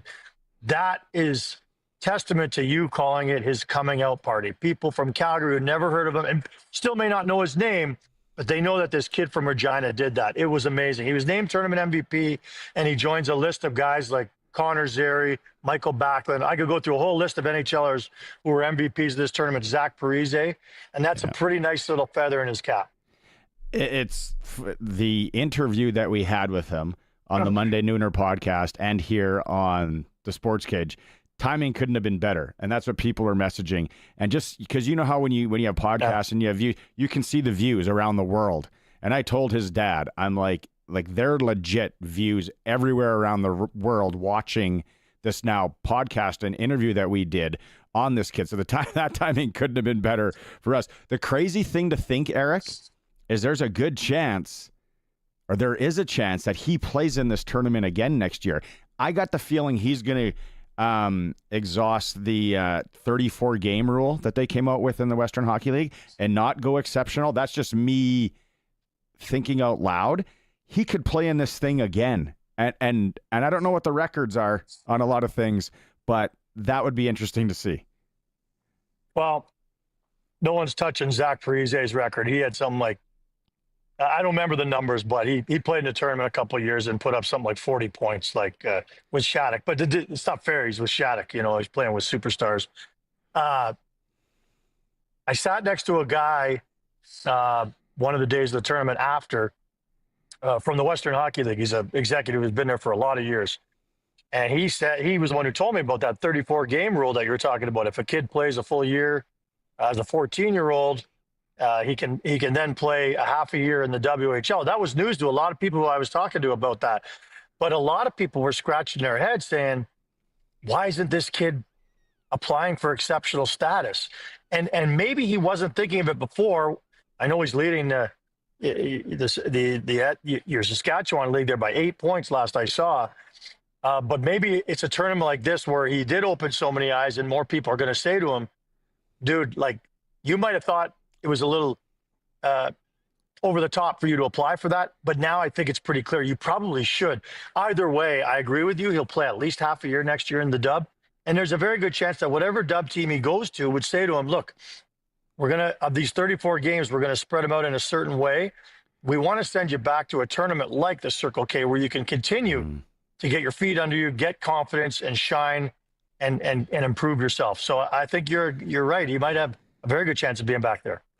Last thing on the Circle K, I want to ask you, what do you hear them talking about behind closed doors? Because it's always been a contentious point in Saskatchewan where these teams are going, and now we're playing against 19-year-olds or kids that are just turning 19. Like legit, some of the kids on the American teams could have went to Cowboys or the other establishments in Calgary because you only got to be, what's the age? Is it still 18? Yeah. 18, yeah. It's, I don't know, is there a way to level the playing field a bit? I guess Shattuck's going to say, well, we just won't come. And maybe Bishop Kearney and those teams. It seems weird because there is so many 15 and 16-year-olds. And then now you're playing against kind of men. Well, first of all, I'm not familiar with this Cowboys you speak of. Second of all, and I know Bidsy's with me on that. He but I have no idea what he's talking. What if I would have said ballet? Yeah. Familiar with that. Anyway, just kidding.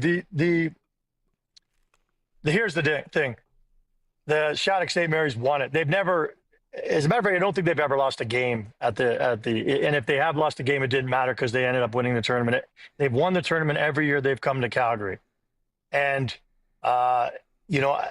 it's a situation where Shattuck is a big draw and every game they play is played in front of a very large crowd. And I know that there are people that push back and say, well, why would we come if we're going to just lose to Shattuck? But the Calgary team that played them in the final only lost 1-0. And I think that's a pretty good testament to the fact that, teams are getting closer potentially. But this whole tournament, the Circle K, was designed for the four quadrant teams originally, and now all the school teams from Calgary to play against some of the best players in the world. Let's invite the world to come to the best tournament, and let's go from there. And that's the mantra still. So they're going to always continue to invite the best teams in the world, even if it means nobody else can win the tournament. It's still a great experience for all these Calgary kids. Okay, let's shift to the NHL. Hey, I just want to throw something out there. Okay. Al McNeil, it was just announced that Al McNeil has passed away. This is a long time. He was a coach in the National Hockey League, won 2 Stanley Cups as head coach of the Montreal Canadiens, and was famous for benching Maurice Richard, and was famous also for playing Ken Dryden right through to winning a Stanley Cup, even though he'd only played like 5 games in the league coming out of college. He passed away today, and I just wanted to throw that out there because this was a real great hockey man, a real great person, and did a whole lot of incredible things in the National Hockey League, including winning 3 Stanley Cups. His third was as assistant general manager of the Flames. So I know there are people in Saskatchewan who know Al. Al has been at the Flames practices every day for the last like 20 years I've been here. And one year, I'll tell you a funny story, when they fired Greg Gilbert, they did it just before Christmas, and they didn't have anyone to coach the team. They were pursuing Daryl Sutter, but Sutter was committed to going to the rodeo that year. I think it was the NFR, and he'd never been, and he said, "I'm going to the NFR so the Flames can wait for me."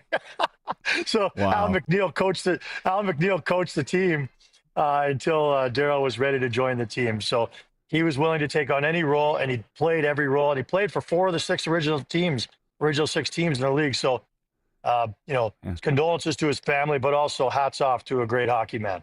Yeah. Oh, good, kind words. Yeah. That went quite the resume for Al, for sure. Oh yeah. Yeah. Yeah. Sorry, go ahead. I just wanted to throw that in because I didn't. I'll start, and then Bidsy, you want to go, but let's start with what's going on in Vancouver. I talked last week, like who's going to win this battle? Is it going to be Elias Pettersson? Is it going to be JT Miller? Are they both going to lose? Like, how does Tocchet navigate this? Like, it's not that Tocchet, he's not dumb.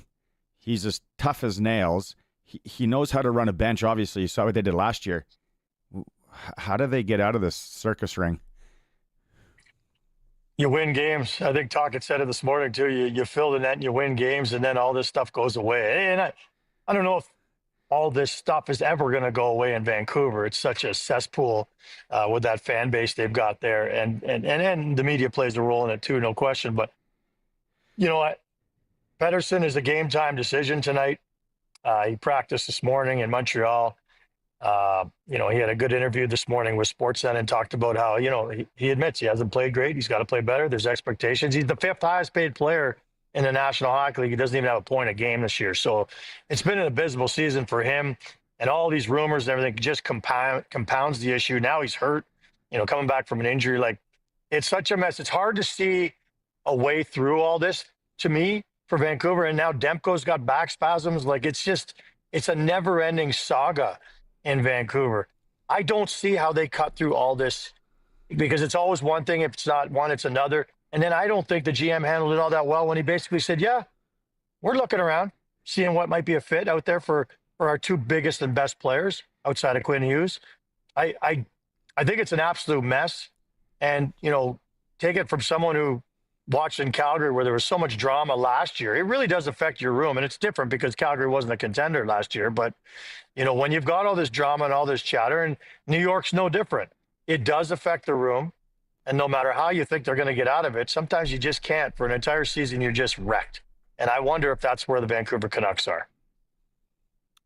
Eric, switching to, a glass half full, if you will, or looking at the positive things in the NHL right now. Who's the class of the NHL right now, would you say? I noticed on Sportsnet, on your network's page, they talk about the Las Vegas Golden Knights.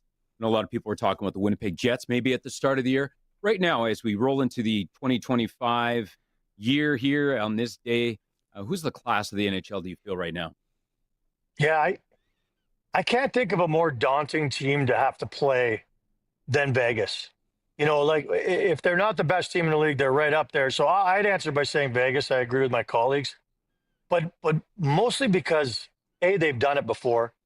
but B, they're built for the playoffs. They're just a massive team. That blue line's the biggest in the National Hockey League and one of the toughest in the National Hockey League.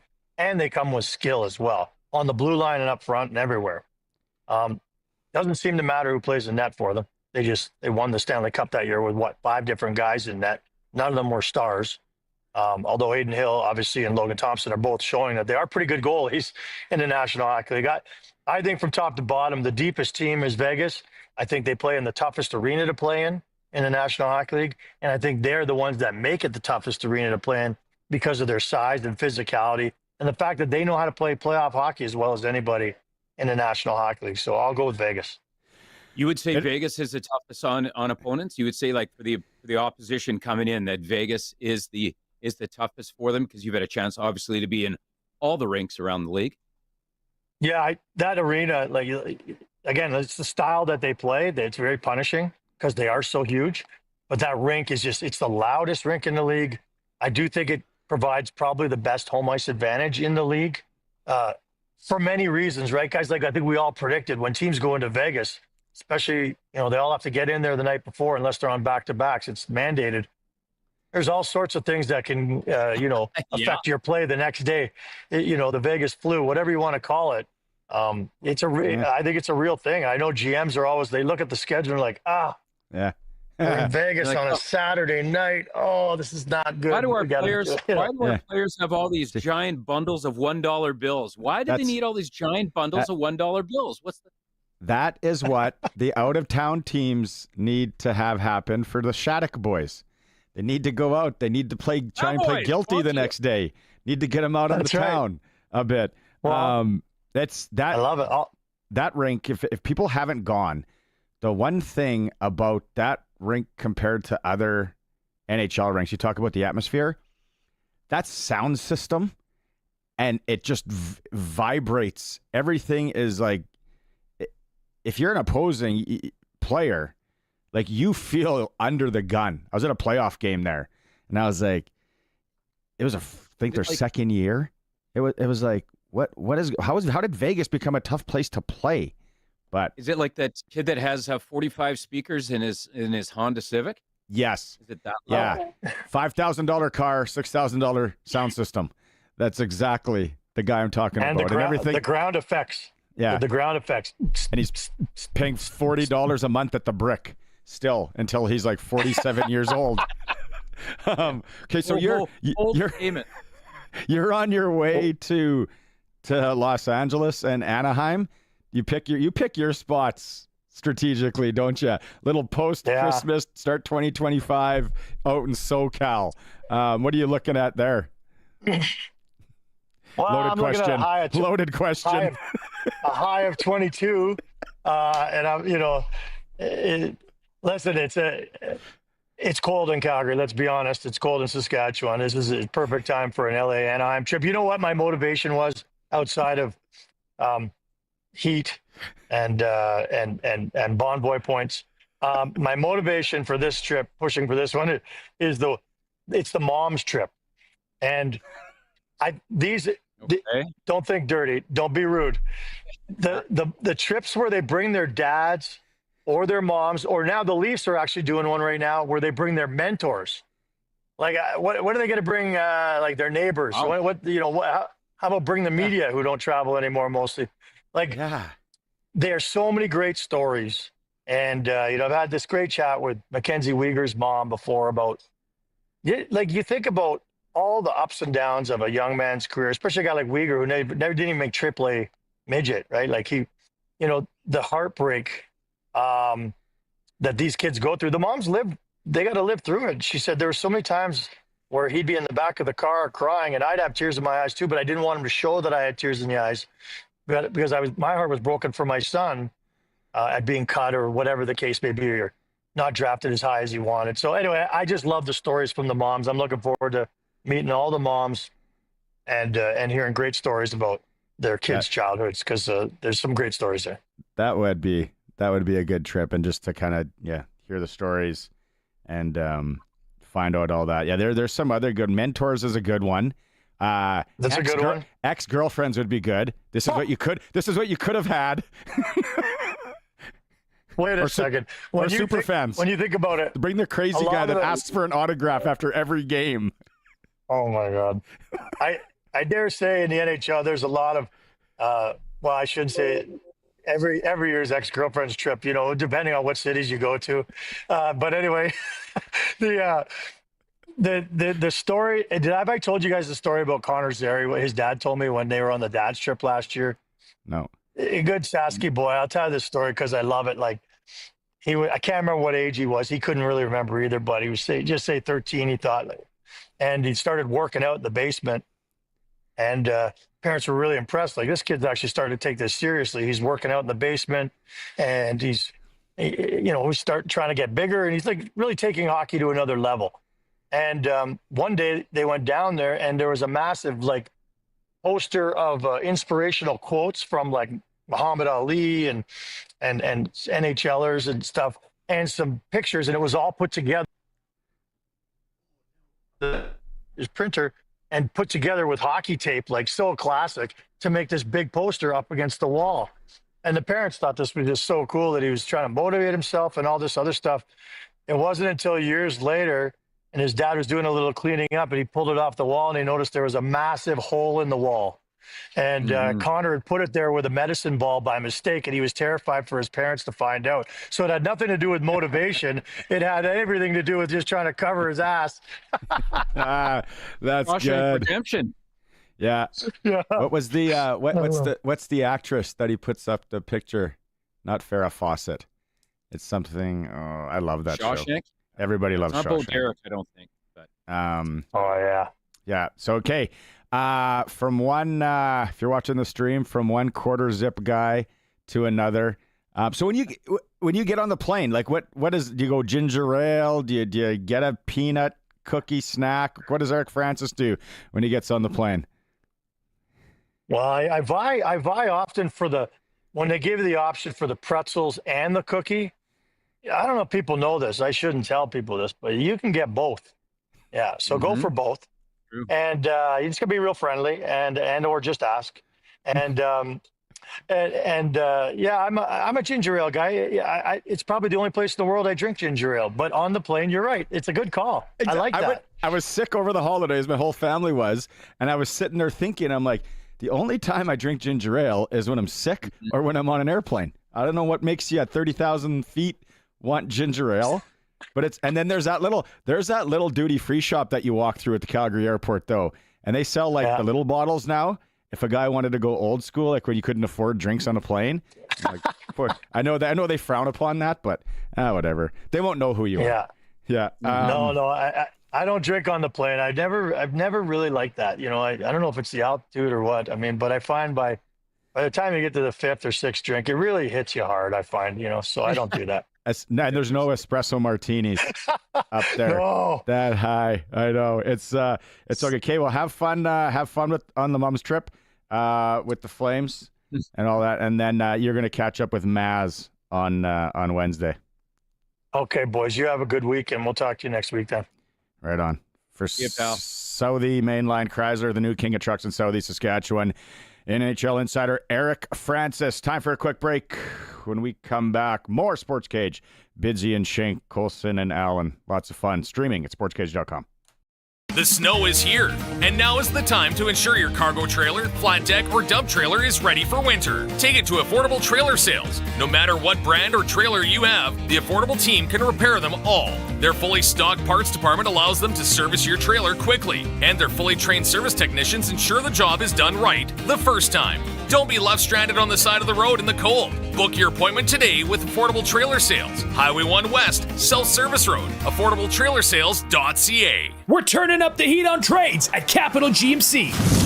Get into a new vehicle and keep your payment low with the $2,500 trade-in bonus. We're talking payments as low as $299 bi-weekly plus tax for a brand new Sierra. Or get into a GM-certified pre-owned vehicle complete with manufacturer's warranty, roadside assistance, and more. Plus, Capital's 100K giveaway is back. Check out Capital100K.ca for your chance to win. Turning up the heat on trades at Capital GMC. Proud member of the Capital Automotive Group. Bidding is now open for the timed online land auction for Brian and Dawn Precision of the Melville-Yorkton area. Register to bid at macauctioncompany.com. Up for auction are 6 quarter sections of productive farmland in the arm of Gary with some very good soil types. Got land to sell? Call the Saskatchewan Land Auctioneers today. Bidding on the possession land ends this Thursday, January 9th at 10 a.m.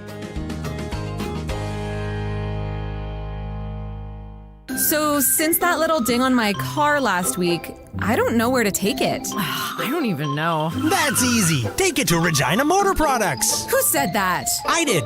Down here. I'm Terry the Tire. Regina Motor Products Chevrolet Collision Center and SGI accredited auto body repair is a full-service collision and body shop that works on all makes and models. Just submit your claim to SGI and set an appointment to get your appraisal done. Easy. I bet you're tired after saying all that. South at Highway 1 and 6, Albert Street. RMPChevrolet.com.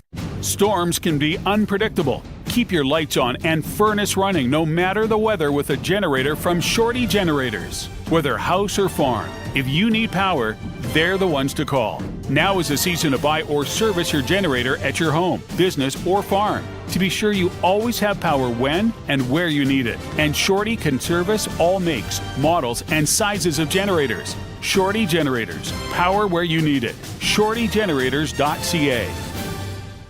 The all-new Sportscage is live streaming from our Century Studios in downtown Regina. Watch now at sportscage.com. Be part of the show by texting 306-936-6262. 620 CKRM. This is for Kellen Solar on Mondays. Derek Bidwell, Barney Schenker, Colson, and Allen with you. Can we go now? Are we going to do the clutch performer? This is... I don't know if you've got one, Bidsy. Alan's kind of got one. I can actually... Sheriff? I can mention Alan's if he doesn't want to hop on. Okay. Sometimes he gets shy. It is clutch performer time for Nick Service in Emerald Park, your local Massey Ferguson, Challenger, Rogator, Gleaner, and Fent dealer. Call 781-1077. The fine folks at Nick Service will get you hooked up. A lot of guys probably thinking about seeding season right now. You're going to get busy over there at Nick Service. Okay, so if you're watching the stream, you're in for a treat. Because this is mine. My clutch performer is a man by the name of Nikita Dinyak. He's playing hockey over in Europe. I think it's the KHL. If you're watching the stream, here it is. We're going to play it again. He skates up the ice. Nothing wrong here. Something falls out of his pants. The ref goes to the bench with a cell phone. Cell phone fell out of his pants mid-professional hockey game in Europe. Nikita Dinyak. What a baller. Wonder if that's his burner phone. For his side business over there. If you're watching the stream, you saw it. That's why it's always good to watch the stream here. That is anyone else got one? Okay, Alan's going to go. Alan's going to paint the picture for you guys because we don't have the video of this one. Basically, it was the Dallas Cowboys game. The kicker unfortunately shanked the ball, and it hit a poor Dallas Cowboys cheerleader off the dome, but she bounced right back up and was ready to go. Good one. Good clutch performer. Did you see that video? She takes it right in the dome. Doesn't see it coming either. And she continued. I just love the sheriff's description. And she took her in the dome, but then she bounced right back up. Was not worse for wear, stayed in the game. That's right. Back on to the next cheer or whatever. That cell phone thing reminded me of was, remember the flip phone celebration in the NFL? Yeah. The guy had it under the goalpost padding. That was Joe Horn, I think, after he scored a touchdown in New Orleans for the Saints. And then he went under there and he used the flip phone and he flipped it open and he was making a call, I guess, or something after he scored the touchdown, which I think led to them not being able to use props, I believe. Yeah, I don't get this, and I'd like to know the situation that Nikita needed his cell phone in his hockey pants. There's no way he was taking a call or checking it on the bench, I don't think. I mean, your coach would. It doesn't make any sense to me. I think it just fell in his equipment, and then he went out there, and then it fell out again. Yeah, that could be. If we're building a case, if you're on the defense team, that could work. That could work.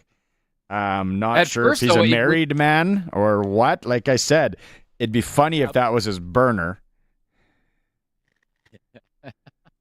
I don't know. What's funny in the video, for those that haven't seen it, you can check it out, though, is that at first his teammates the ref comes over to the bench with the phone, and his teammates are like, not ours, theirs, it's theirs. And he points to the other bench, and then he leans forward and, no, that's mine.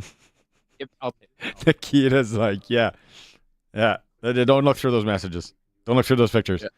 Yeah. That's quiet. That is our clutch performer. Nick Service in Emerald Park, your local Massey Ferguson Challenger, Rogator, Gleaner, and Fent dealer. We will take a quick break. When we come back, we're going to talk some curling. We're going out on the pebble ice, as they say.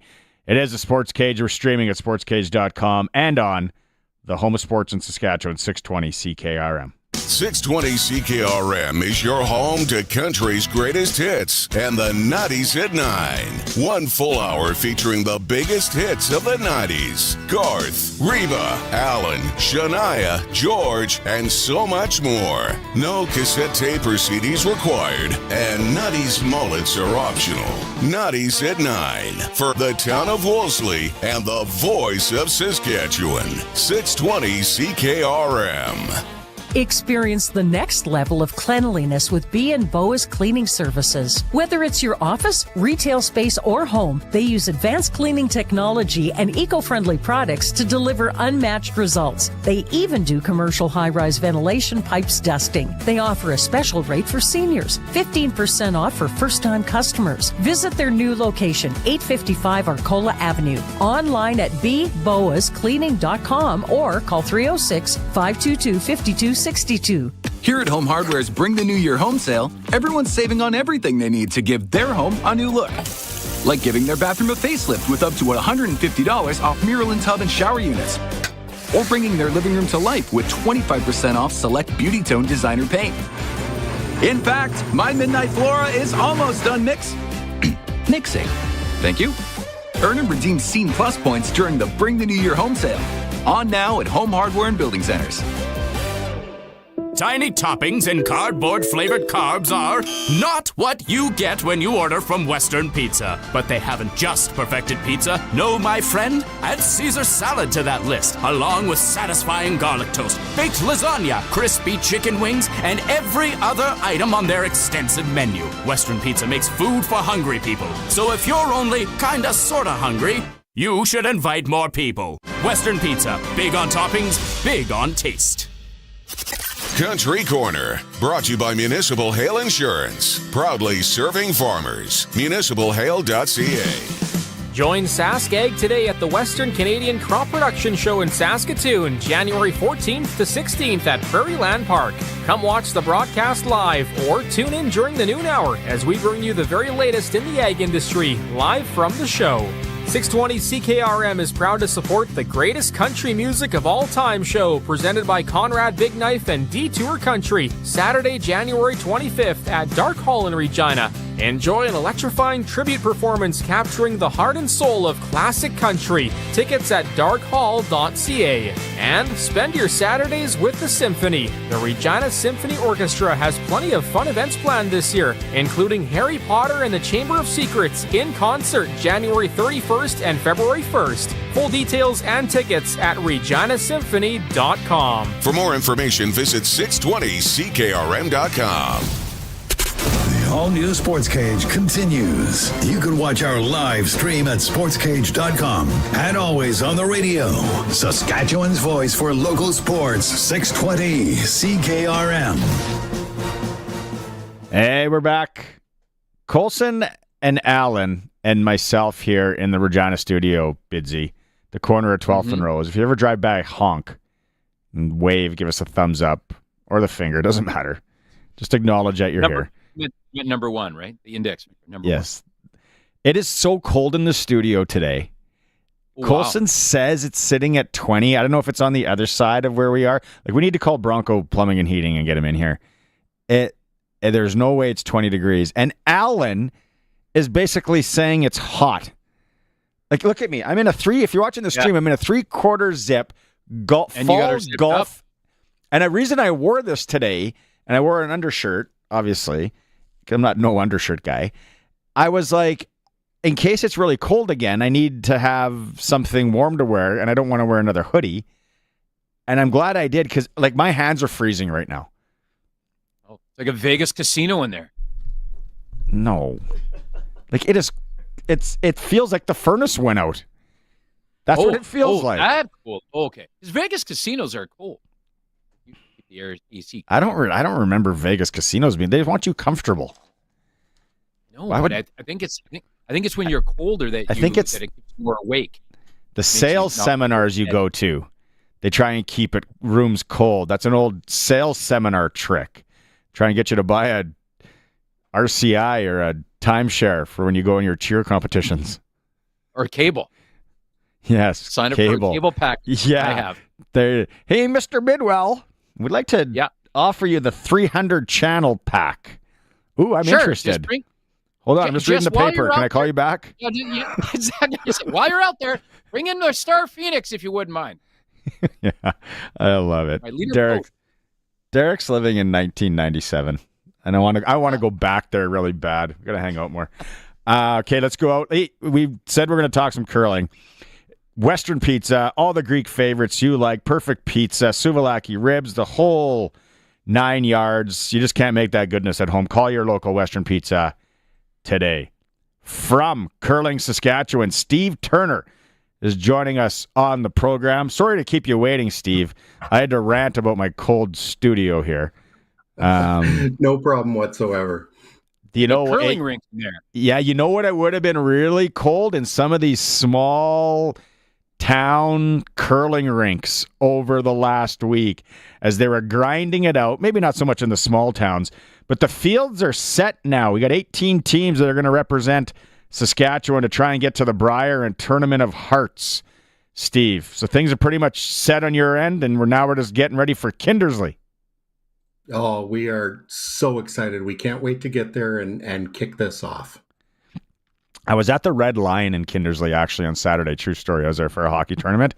That city will be buzzing because both the men and the women are in Kindersley this year. Just explain to people how that's going to go down. What are they using for ice surfaces? I suspect they're using the West Central Event Center. They certainly are. So it'll be home to the Clippers. We're going to take it over for almost a couple weeks here. It's going to be 9 men, 9 women's teams competing. We've kind of adjusted our format over the last couple years with 9 teams in each division, we're mirroring as close as we can to what they can expect at the Brier or at the Scotties. So it'll be a full round robin in each of those divisions. The playoffs will be slightly different because at the national events, there's actually 18 teams for both men and women. So we wanted to do something a little bit differently, but to help our teams prepare for the success at that next level. So are they both running at the same time, or is like the men going and then the women? Or are they both all in the mixer at once? You know what? It's both at the same time. So we're going to have 4 draws a day. It'll be men, then women, and then vice versa. So it's going to be it'll be a marathon for all of us involved. The players aren't playing any more than they normally would, but for the rest of us and the volunteers and broadcasts and ice makers, it's a marathon. For sure. Is there some sort of a beer gardens Brier patch kind of step? What are you guys setting up there? We're using that lounge upstairs in Kinder. That's a real nice lounge, but it can't hold as many people as one would probably want for an event like this.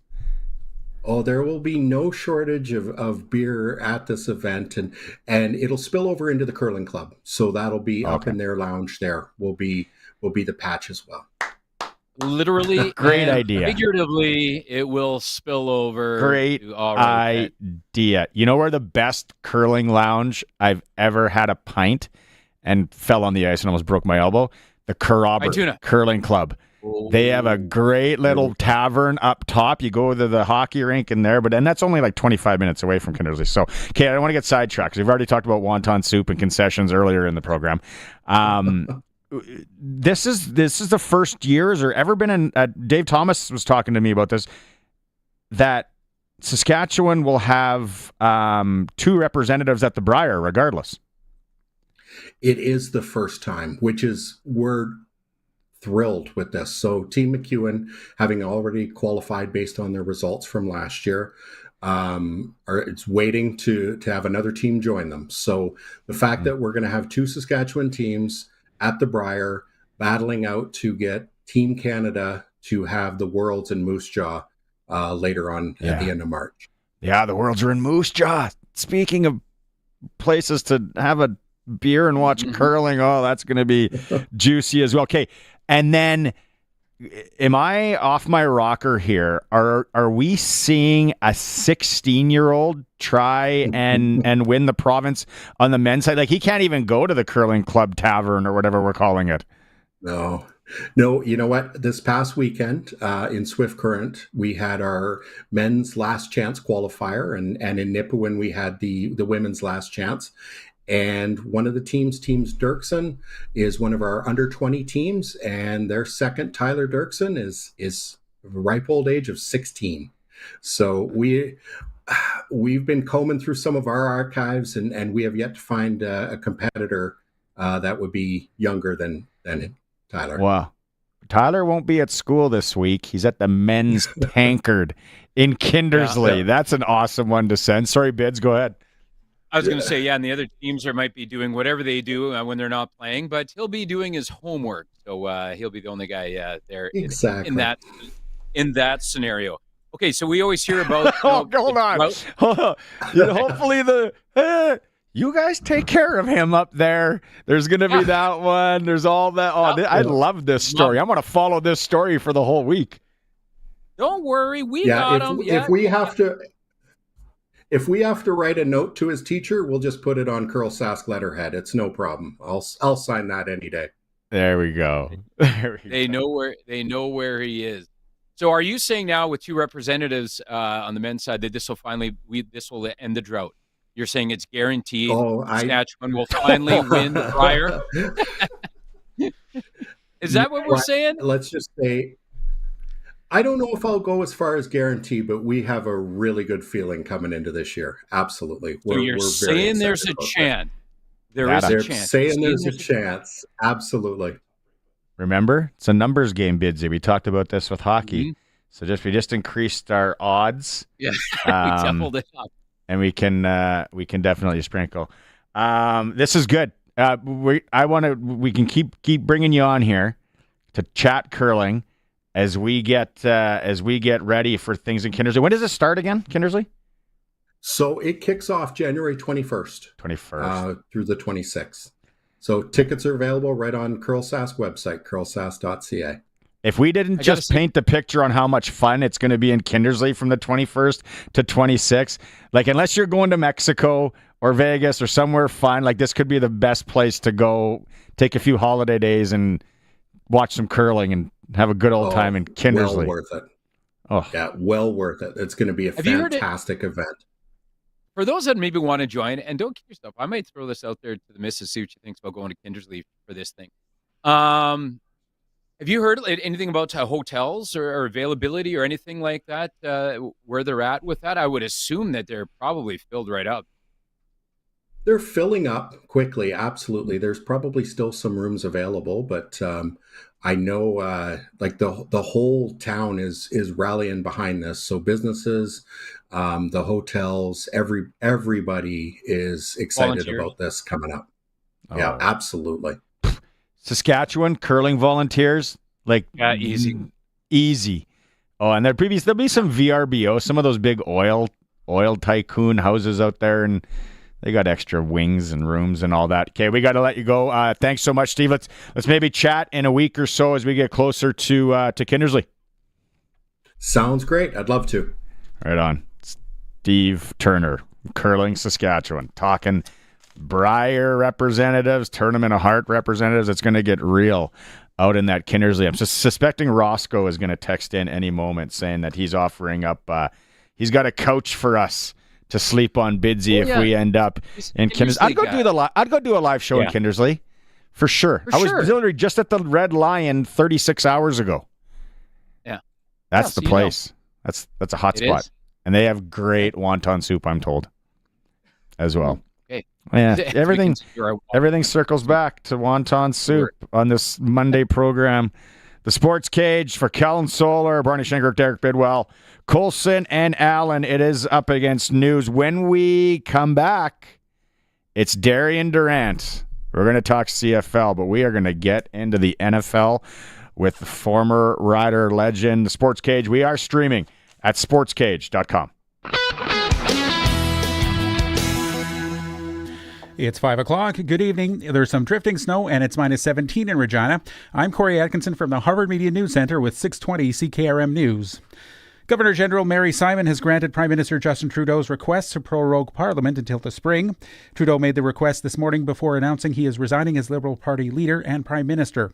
Canadian press reporter Sarah Ritchie explains what could happen when Parliament resumes on March 24th. What it sounds like is that there will be a new Liberal leader in place, and a new Prime Minister will come in as the Liberal leader in Justin Trudeau's place, give a speech from the throne, and then carry the party forward. So whether that means that the government gets toppled, because it is still a minority government in a very precarious position with all opposition parties saying they're going to bring them down.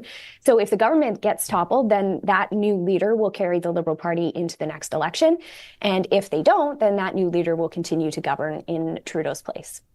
MPs won't sit in the House of Commons while Parliament is prorogued, but the federal cabinet will continue to meet and keep the government operating. Justin Trudeau's resignation leaves more questions than answers. The president of APAS, Bill Przybylski, says Trudeau resigning as Liberal leader and Prime Minister brings a lot of uncertainty.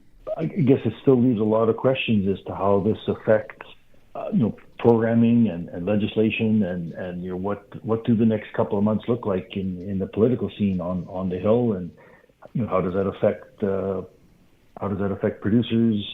I guess is yet to be seen. So certainly a lot of uncertainty going forward. Przybylski says Trudeau's announcement wasn't totally unexpected, given what had happened weeks prior. Saskatchewan RCMP have made an arrest in the death of 30-year-old Melanie Asham Obey from Pasqua First Nation. On Saturday evening, officers arrested 40-year-old Robin Case-Wadham in Regina with help from the Regina Police Service. Case-Wadham has been charged with second-degree murder under the Criminal Code. He appeared in Regina Provincial Court today. The Saskatchewan RCMP Major Crimes Unit continues to investigate the case. The 2024 U.S. election results have been certified today by Congress in the final step before President-elect Donald Trump is sworn into office in 2 weeks. Vice President Kamala Harris spoke about the work of supervising today's vote count. I do believe very strongly that America's democracy is only as strong as our willingness to fight for it. Every single person, their willingness to fight for and respect the importance of our democracy. The proceedings went swiftly, in stark contrast to the January 6th riots on Capitol Hill 4 years ago. And a massive diamond ring seen in Zendaya's left ring finger at the Golden Globe Awards is generating engagement speculation. The 28-year-old didn't return requests for comment from the media today after attending the event at the Beverly Hilton with longtime partner Tom Holland. People magazine said the pair is engaged, citing a family source.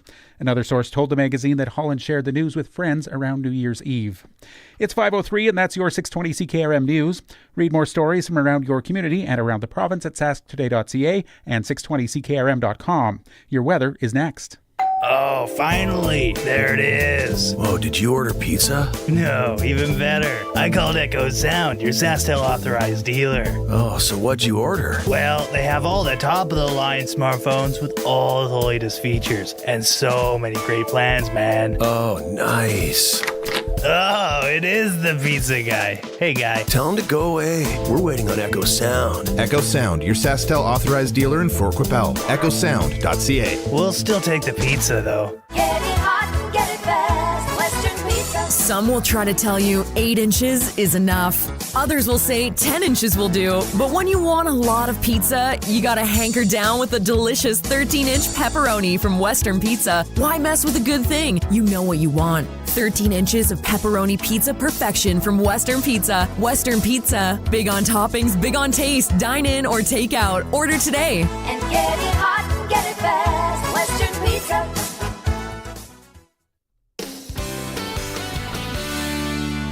I'm Corey Atkinson with your 620 CKRM Precision Weather Forecast, brought to you by Linex Regina. Serious protection, killer looks, 1865 McCarra Street. And here's Precision Weather meteorologist Steve Adamson.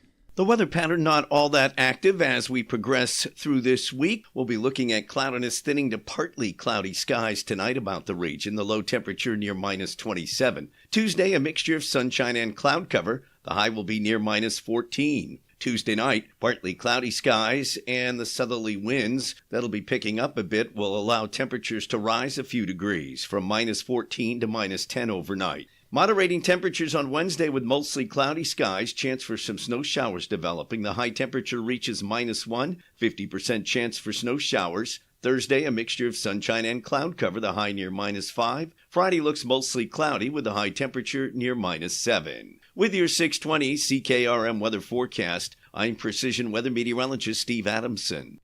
Across the province at this hour, Saskatoon is minus 18, Swift Current is minus 18, Assiniboia is minus 16, Broadview, Moosomin, and Yorkton, Melville areas are all minus 16, Estevan is minus 18, and Weyburn is minus 15.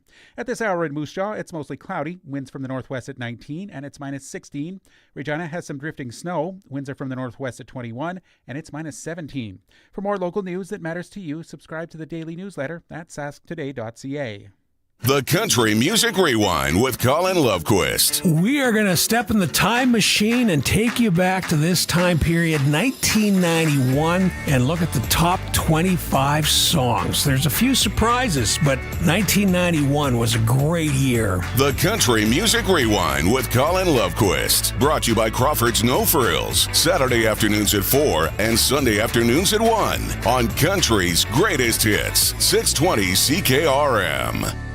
When you want the best for your truck, you want Line-X. Your truck has withstood the harshest elements Saskatchewan has thrown at it. Rocks, gravel, rain, sleet, and snow, and left with no chips, no rust. Line-X protective coating keeps your truck's bed liners, rocker panels, and bumpers looking like brand new. Don't settle for Brand X. Go with Line-X. It's serious protection. Come see why everybody loves taking their truck to Line-X Regina for their rocker panels, bumpers, and more. Line-X. Make your truck complete. 1865 McCarra Street.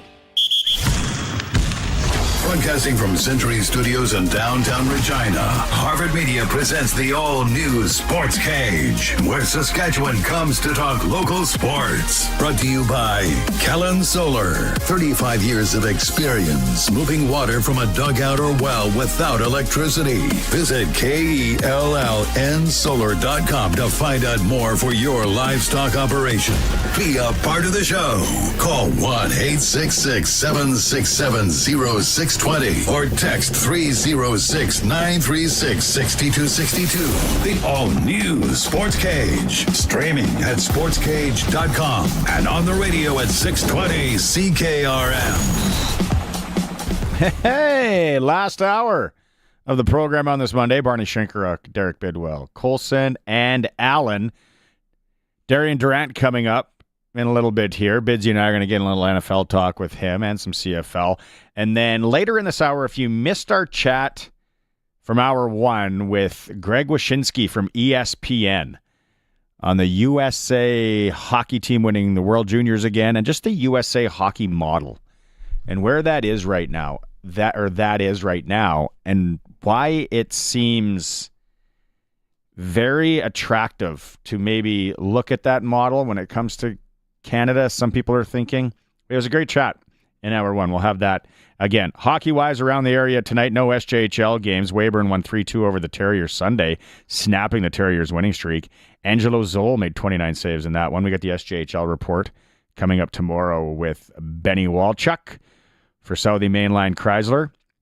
No games at the AAA or the U18 Women's Worlds. Canada still undefeated. They play the Czechs tomorrow. No games in the Junior B Loop. One game when it comes to senior, Watrous and Leroy, Long Lake style, 8 p.m. A nice night to watch a little puck in Leroy, Saskatchewan. WHL Pats, they lost 5-2 in Calgary yesterday. They're in Moose Jaw Friday. Home to Portland tomorrow are the Regina Pats. No WHL games this evening. And 4 games in the NHL. Canucks, Montreal, Washington, Buffalo, Florida, Colorado. That's a doozy. And the Devils against the Kraken. So there's a quick little rundown of what we got going on here. And if you're thinking about sprinkling, Bidsy, on that Watrous Leroy game tonight, Leroy, the favorite at minus 143. So probably best taking play the over-under. It's set at 10. That's what I would do if you're going to cool bet to sprinkle on a little senior hockey action. There you go. I want to use a tiny little opportunity here, though, as well, to do a shout-out to, you mentioned the SJHL. Trevor Blevins, a shout-out to him and the Melford Mustangs. I went and watched them play on Friday night in Melford. Hit the Venice House in Melford before we went to the game. Murphy's Pub, the Venice House there. Mm-hmm. And shout out to the folks there. They're real nice to us. And and then watched the game. It was a victory for the Mustangs, shutting out Melville there. They sure are enjoying a great season. So props to Trevor Blevins and that crew in Melford. And the staff at the Venice House in Melford, which I'm sure they have an awesome French onion soup when it's minus 35 out.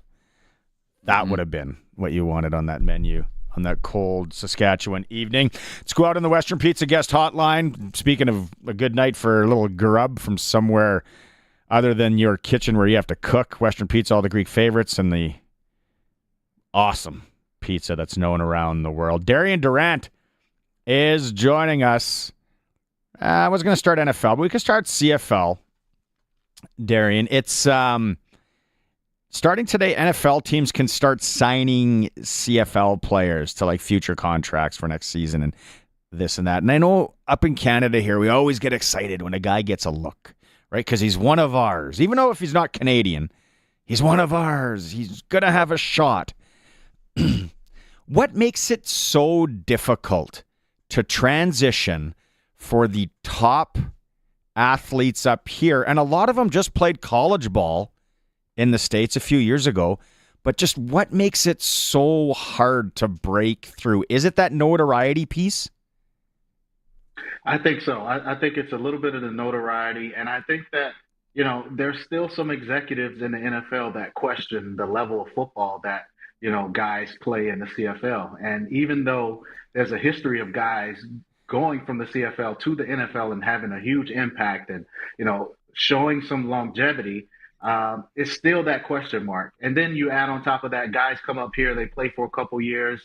They may, you know, be a little up there in age. And if you can get a guy coming straight out of college who's 22, 23 years old and cheaper, you know, you're always going to go for that younger guy. So it's always an uphill climb, but, you know, guys make it each and every year. And if you just keep at it, you know, I think we can just continue to open eyes of executives down there, and they'll see that there's a pretty decent pipeline from the CFL down to the NFL.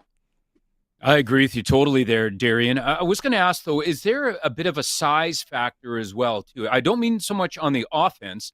I think our offensive linemen are you know, proportionate maybe in size. Maybe they are a little bit bigger in the NFL. I think our receivers are tall. There's a big, you know, factor that they want to make sure that the receivers are tall in the NFL, 6'3", 6'4", 6'5". We have tall receivers here as well. But it seems on the defense maybe that there is a bit of a difference in size, if you will, and correct me if I'm wrong. So maybe some of our linebackers, they would feel are more of the size. They're kind of caught in between. They're in between an NFL linebacker and an NFL defensive back and a Canadian linebacker. There's you know what I mean? There's just some size things, maybe a little bit more on the defensive side, wouldn't you say? Absolutely, and I think you can kind of compare that to the quarterback position a little bit too. You know, most of your CFL quarterbacks are between 5'11" and 6'1", and, you know, not your prototypical guy. And the same with the linebackers. They're maybe a strong safety type of NFL build are the CFL linebackers. And, you know, when you're dealing with guys up front in the NFL, they're 320, 330 pounds. You know, it makes a difference. And if you're a smaller linebacker, those type of things can be to your disadvantage. And, you know, like you said, for the defensive side of the ball, mostly it's just a size thing. You know, we compared it to, you know, Boise State playing against Ohio State in the, you know, in the bowl games in college football. And it's kind of like that when you look at some of the defensive players in the CFL trying to make that transition down south. Do you guys, like, a lot of times we think as I find anyway, up here in the CFL, and we remember, Doug Flutie and, Jeff Garcia went down, had like Cameron Wake. Like, can ESPN do like a 30 for 30 on that guy's career? Like I don't remember. Like, did you guys cross paths, Darian? Absolutely. He was a year or two younger than me. So my first year starting was his rookie year. So I was there for the entire Cam Wake CFL experience. And let me tell you, he's a freak of nature, but you don't find a lot of guys like that, right? Every once in a while, there are a couple guys who fly under the radar or may not get the type of look that they deserve. And look, Cam Wake went to Penn State. If you look at these Penn State athletes and defensive guys that they produce every year, if you're a late bloomer, you may not be able to play until your senior year, and you may be overlooked when it comes to the eyes of NFL scouts. And he's a prime example of a guy who just was overlooked and came to the CFL and showed what he's worth. Now, he's a specimen, man. He's not your typical, CFL defensive end and the size of those guys. He's a freak of nature. And he went down south and showed exactly, the havoc that he could wreak when he gets going. And then why am I drawing a blank here? He won a Super Bowl with my New England Patriots, with defensive back from the Stamps. Brandon Browner. Brandon Browner. Browner. Yes. Who now, unfortunately, and there you go. Not a free man. Yeah, he's incarcerated now. But he's another freak of nature. He's a 6'3", 6'4" DB who runs a 4.3 4.4. You don't see that a lot, and as you can see, he's kind of had a troubled past, and that may have went into the eyes of some of these NFL teams. They didn't want to, some red flags may have presented itself. And but Bill Belichick is always a guy who showed that he'd gamble on guys with checkered past, and he got a Super Bowl out of them. And kudos to Bill. Another good one that was out there too that had a good career though recently too. Alex Singleton with the Stampeders, linebacker with the Stampeders, then went down to the NFL, played very, very well in the system for the Philadelphia Eagles, and now with the Denver Broncos. Yeah, he was a beast too, man. I was able to cross paths with Alex as well, and actually was able to sit down and talk with him a little bit at the CFL preseason thing when they bring in all the guys from different teams. He's a great guy, and he's another freak of nature, man. These guys, they're few and far between, but once you find them and they go down south, you can see why they're able to make noise. Man, I just looked up Browner, and because I now remember the start. Oof. He's in San Quentin. He's doing real time. Oh, wow. He's doing real time, boys. No Super Bowl ring up in there. Yeah. Attempted murder charge. Yeah. Wow, that things went south there. Yeah. No, it's it'll be interesting. Like when you were playing and some of the guys on the offensive side of the ball, when you were playing, Darian, and you look back and go, maybe if that guy would have just had someone that believed in him down there, like who would have been the guy that you think would have transitioned well to the American game? The guy that sticks out for me is Darius Bowman. I mean, he's 6'4", about 215, can run, jump, do everything you can ask of an athlete, especially a receiver. But he just wasn't mature enough at the time, went through some things, and he was the number one receiver coming out of his class at Oklahoma State, put up the most yards in I think Oklahoma State history at that point in time over Des Bryant. And he's a guy that there's no doubt in my mind if he didn't have some of the off the field issues that he had, he would be a 10, 12 year NFL receiver. He built like Terrell Owens, just a smooth guy, and he's the guy for me. What does the NFL do? Has it changed much more in how they look or how they scout the Canadian Football League? Did you get much as far as rumblings, or did you hear a lot about it's probably different than hockey where you can see the guys up in the stands. Oh, there's the scouts. They're all up there with the notepads and all. But is it changed in the last few years of how the NFL scouts the Canadian Football League?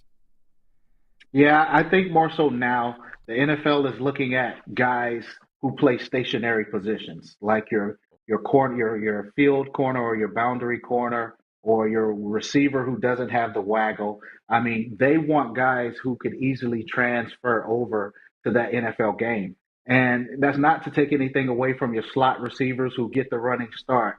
But in the NFL, they want you to come in and play right away. They don't have time for a developmental system. They need guys to step in and fill roles. So they're looking for guys who are playing the exact same type of position that they will play down south. All right, let's shift it to the NFL game, and the bracket is set. The tournament, as they say.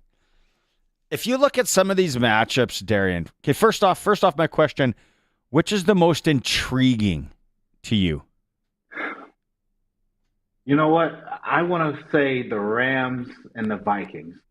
And I just say this because the Rams, barely over 500 or right there at it. And here come the Vikings at 14-3. They have to go across the country. They're definitely going to be at a disadvantage. That's the most intriguing game for me because you bust your butt all year. You pull out 14 NFL wins. And you have to go on the road for the playoffs. So, and they're going against a tough, LA Rams team. So that's the most intriguing matchup for me. I don't think it'll be the most interesting game, but I just think for the fact that the Vikings record is what it is, for them to have to go on the road, that doesn't sit well with me. And that's one of the only teams that beat them. 30-20 back on October 24th. Yeah. And it's like, hey, you guys won 14 games. Your reward is you have to go play in Los Angeles. Like it's baffling that there's a wild card team with 14 wins, and then they have to go on the road. Like it shakes. Yeah, the NFL definitely has to go and revisit this thing because if you're in a tough, you can't help that you're in a tough division. And if you're in a bad division, you win a bad division, you get rewarded with the whole playoff game. I just don't think that's fair at all. Okay, what team does Darian Durant think can kind of come from way left field, come through the back door, and make that kind of Cinderella-ish run? If there was one team on that board, who would it be? Excuse me. I would say the LA Chargers. I think that the way they're built, Jim Harbaugh, physical, run the ball, any type of weather, any type of environment football team, those are the teams that scare me. So, whenever you're well coached, and coaching gets so overlooked in the playoffs, situational football, when to take field goals, when to go for it. I think Jim Harbaugh is the best situational coach in the National Football League. And don't be surprised if the Rams make some noise. Justin Herbert is one of the best quarterbacks in the league, and I think that this is the perfect opportunity for him. You're right about Harbaugh. You can't sleep on him, man. Wherever he goes, what program he goes to, if you want to go all the way back to when he was with Stanford, and of course he goes to the NFL, the 49ers. Harbaugh just gets everyone to buy in, and he makes everybody feel like this is a family, and they always improve. But he seems super weird. Exactly. He seems like the weird uncle. Like his pants are always riding. His pants are riding up a little too high. His khakis. He's got his golf shirt tucked in, and he always wants to he's still just youthful, exuberance, whatever it's called. But anyways, what I've learned throughout my history is that some of the best coaches ever are the weirdest guys. So, they don't have anything else going on. They're just all about football and just being weird. So they're some of the best. Yeah, Jim checks a lot of those boxes. Like Barney said, his khakis sometimes are a little too high. The inseam is not long enough or something. What's going on there? He's got he's got his glasses. Like sometimes he looks like Bubbles from Trailer Park Boys with those big prescription glasses. He's an interesting fella. Season comes to an end. I love this story. I wanted to ask you about this, Darian, and I'm sure you would have gotten the ball to this guy if he was one of your receivers, but I love this story. Mike Evans of the Tampa Bay Buccaneers. He goes into the final game of the season. He needs 5 receptions for 85 yards to get a $3 million bonus. and be the man that ties Jerry Rice for an 11th straight 1,000-yard season. 85 yards, 5 receptions, $3 million bonus, breaks that 1,000-yard mark again, and he gets it on the final play of the regular season. Breaks 1,000 yards, $3 million bonus. I'm sure he's probably taking out Baker Mayfield for a steak dinner after that one. Yeah, if I'm Baker Mayfield, I need a percent. I need about 10, at least 10, 10 to 20% of that. I mean, but no, this is just amazing for Mike.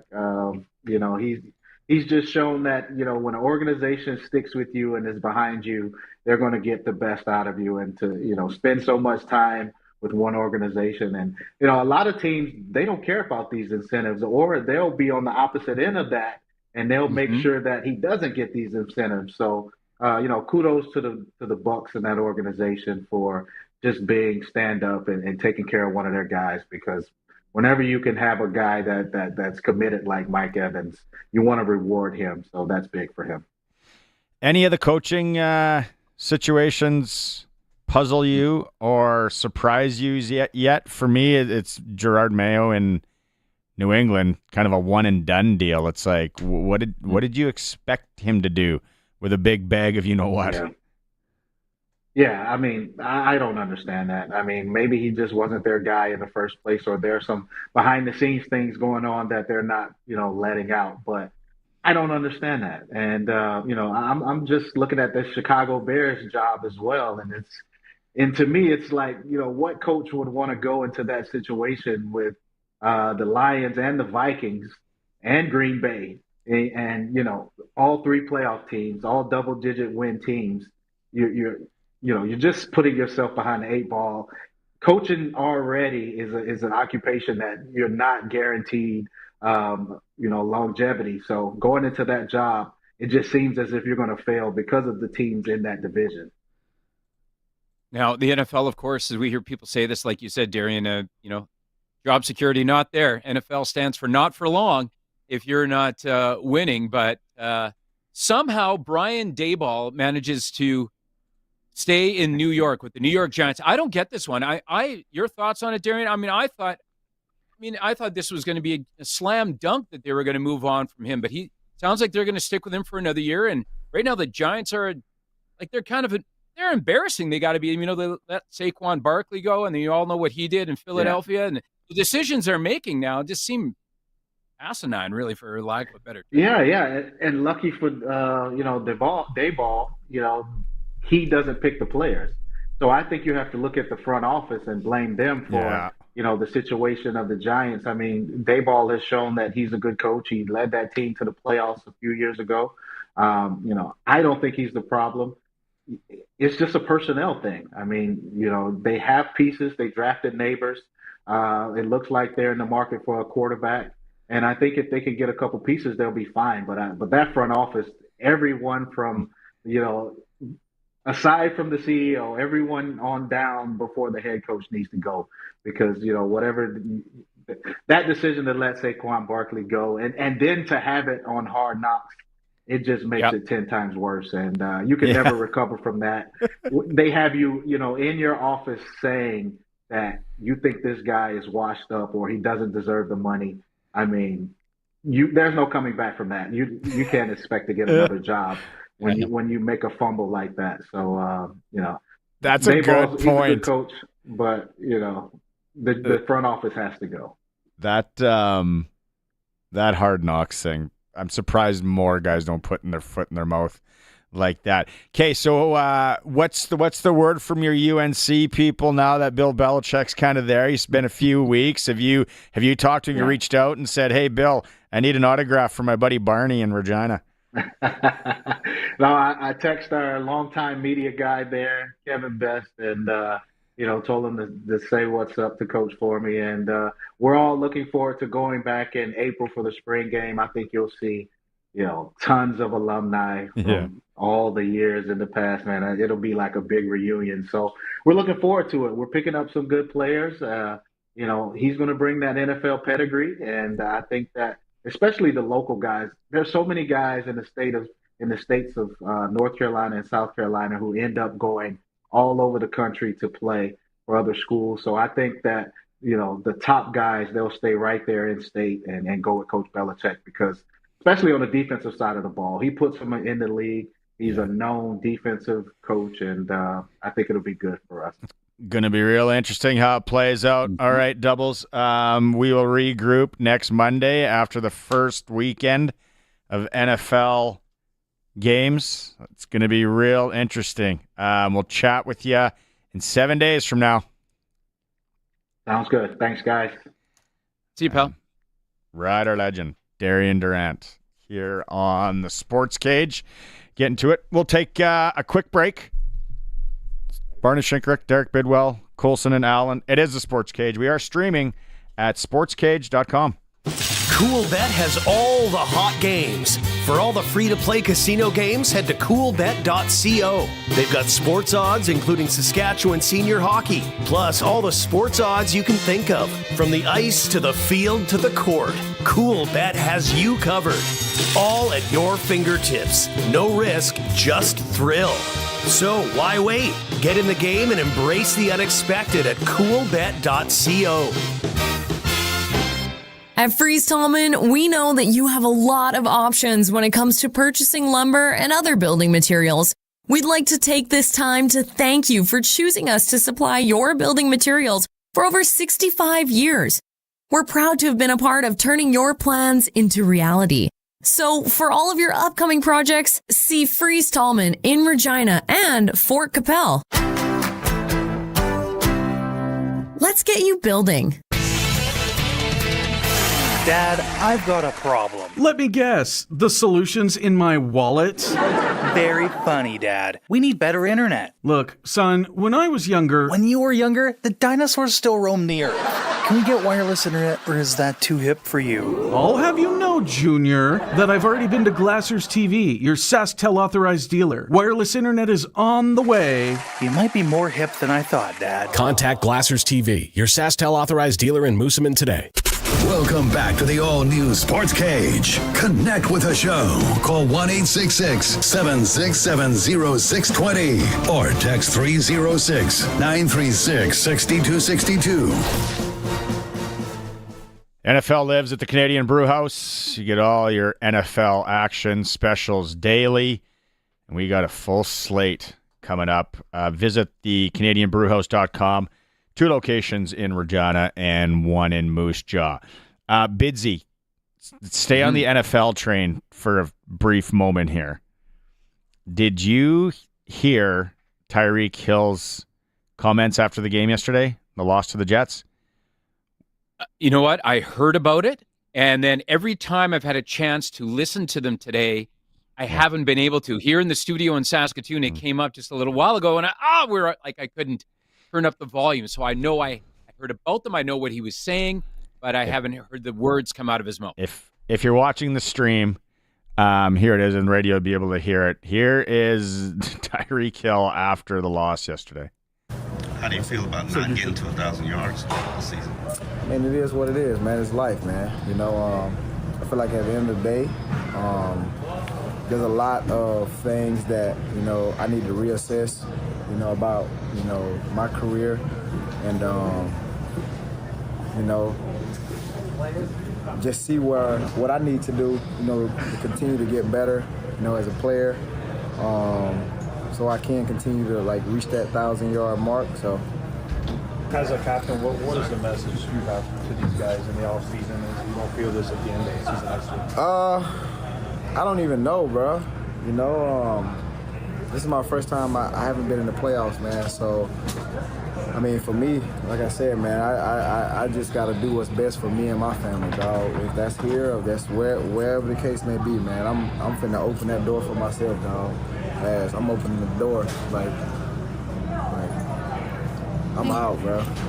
So it was great playing here, but at the end of the day, bro, I got to do what's best for for my career and what's best, because I'm too much of a competitor to be just. Does that mean you're out there? Mean you thinking about leaving here? If it is, hey, yes. Oh, jeez. Oh yeah. Tyreek doesn't come across as the intelligent, with a huge IQ. Not very well spoken. Great football player. Doesn't speak very well. He's fast.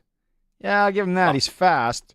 But I mean, you'd want him on your team if you could just focus on that. It depends on what the price tag is and what is. Oh, for sure. That guy in my locker room, like when you win the lottery and you're buying an SJHL team. If I ever had a football team, I wouldn't want that guy in my locker room. He's like an Antonio Brown. I agree. I don't want his attitude. I just said if he could focus on football, I want his talent.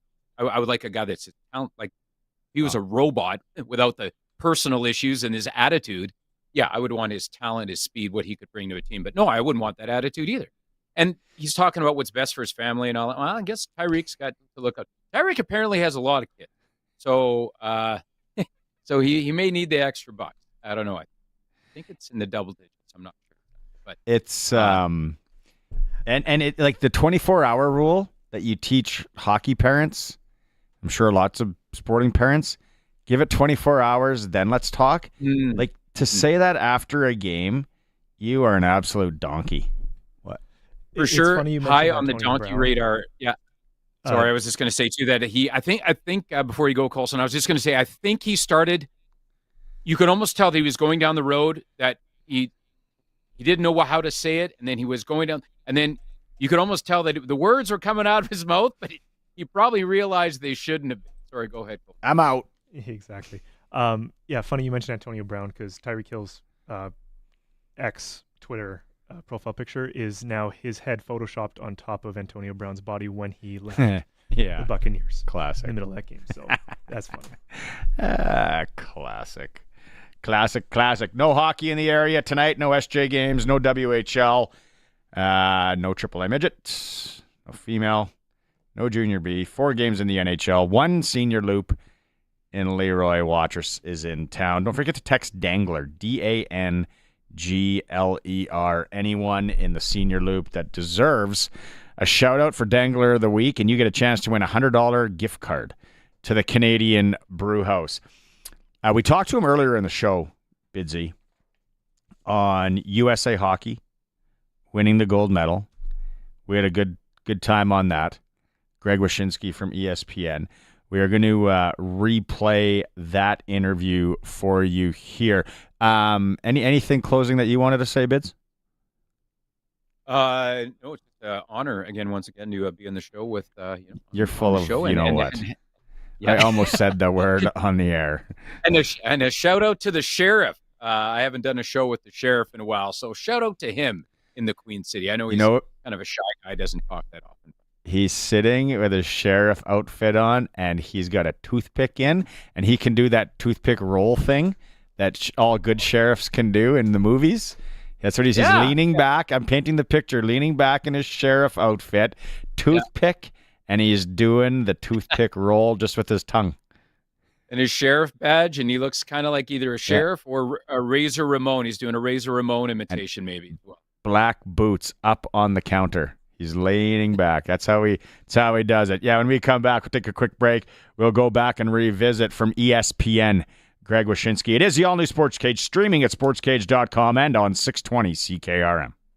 The Gleaner S98 is the culmination of a century of unique design and performance, adding more harvest performance through operator comfort, new technology, and simplified serviceability. The Gleaner S98 is a combine designed to propel your business forward.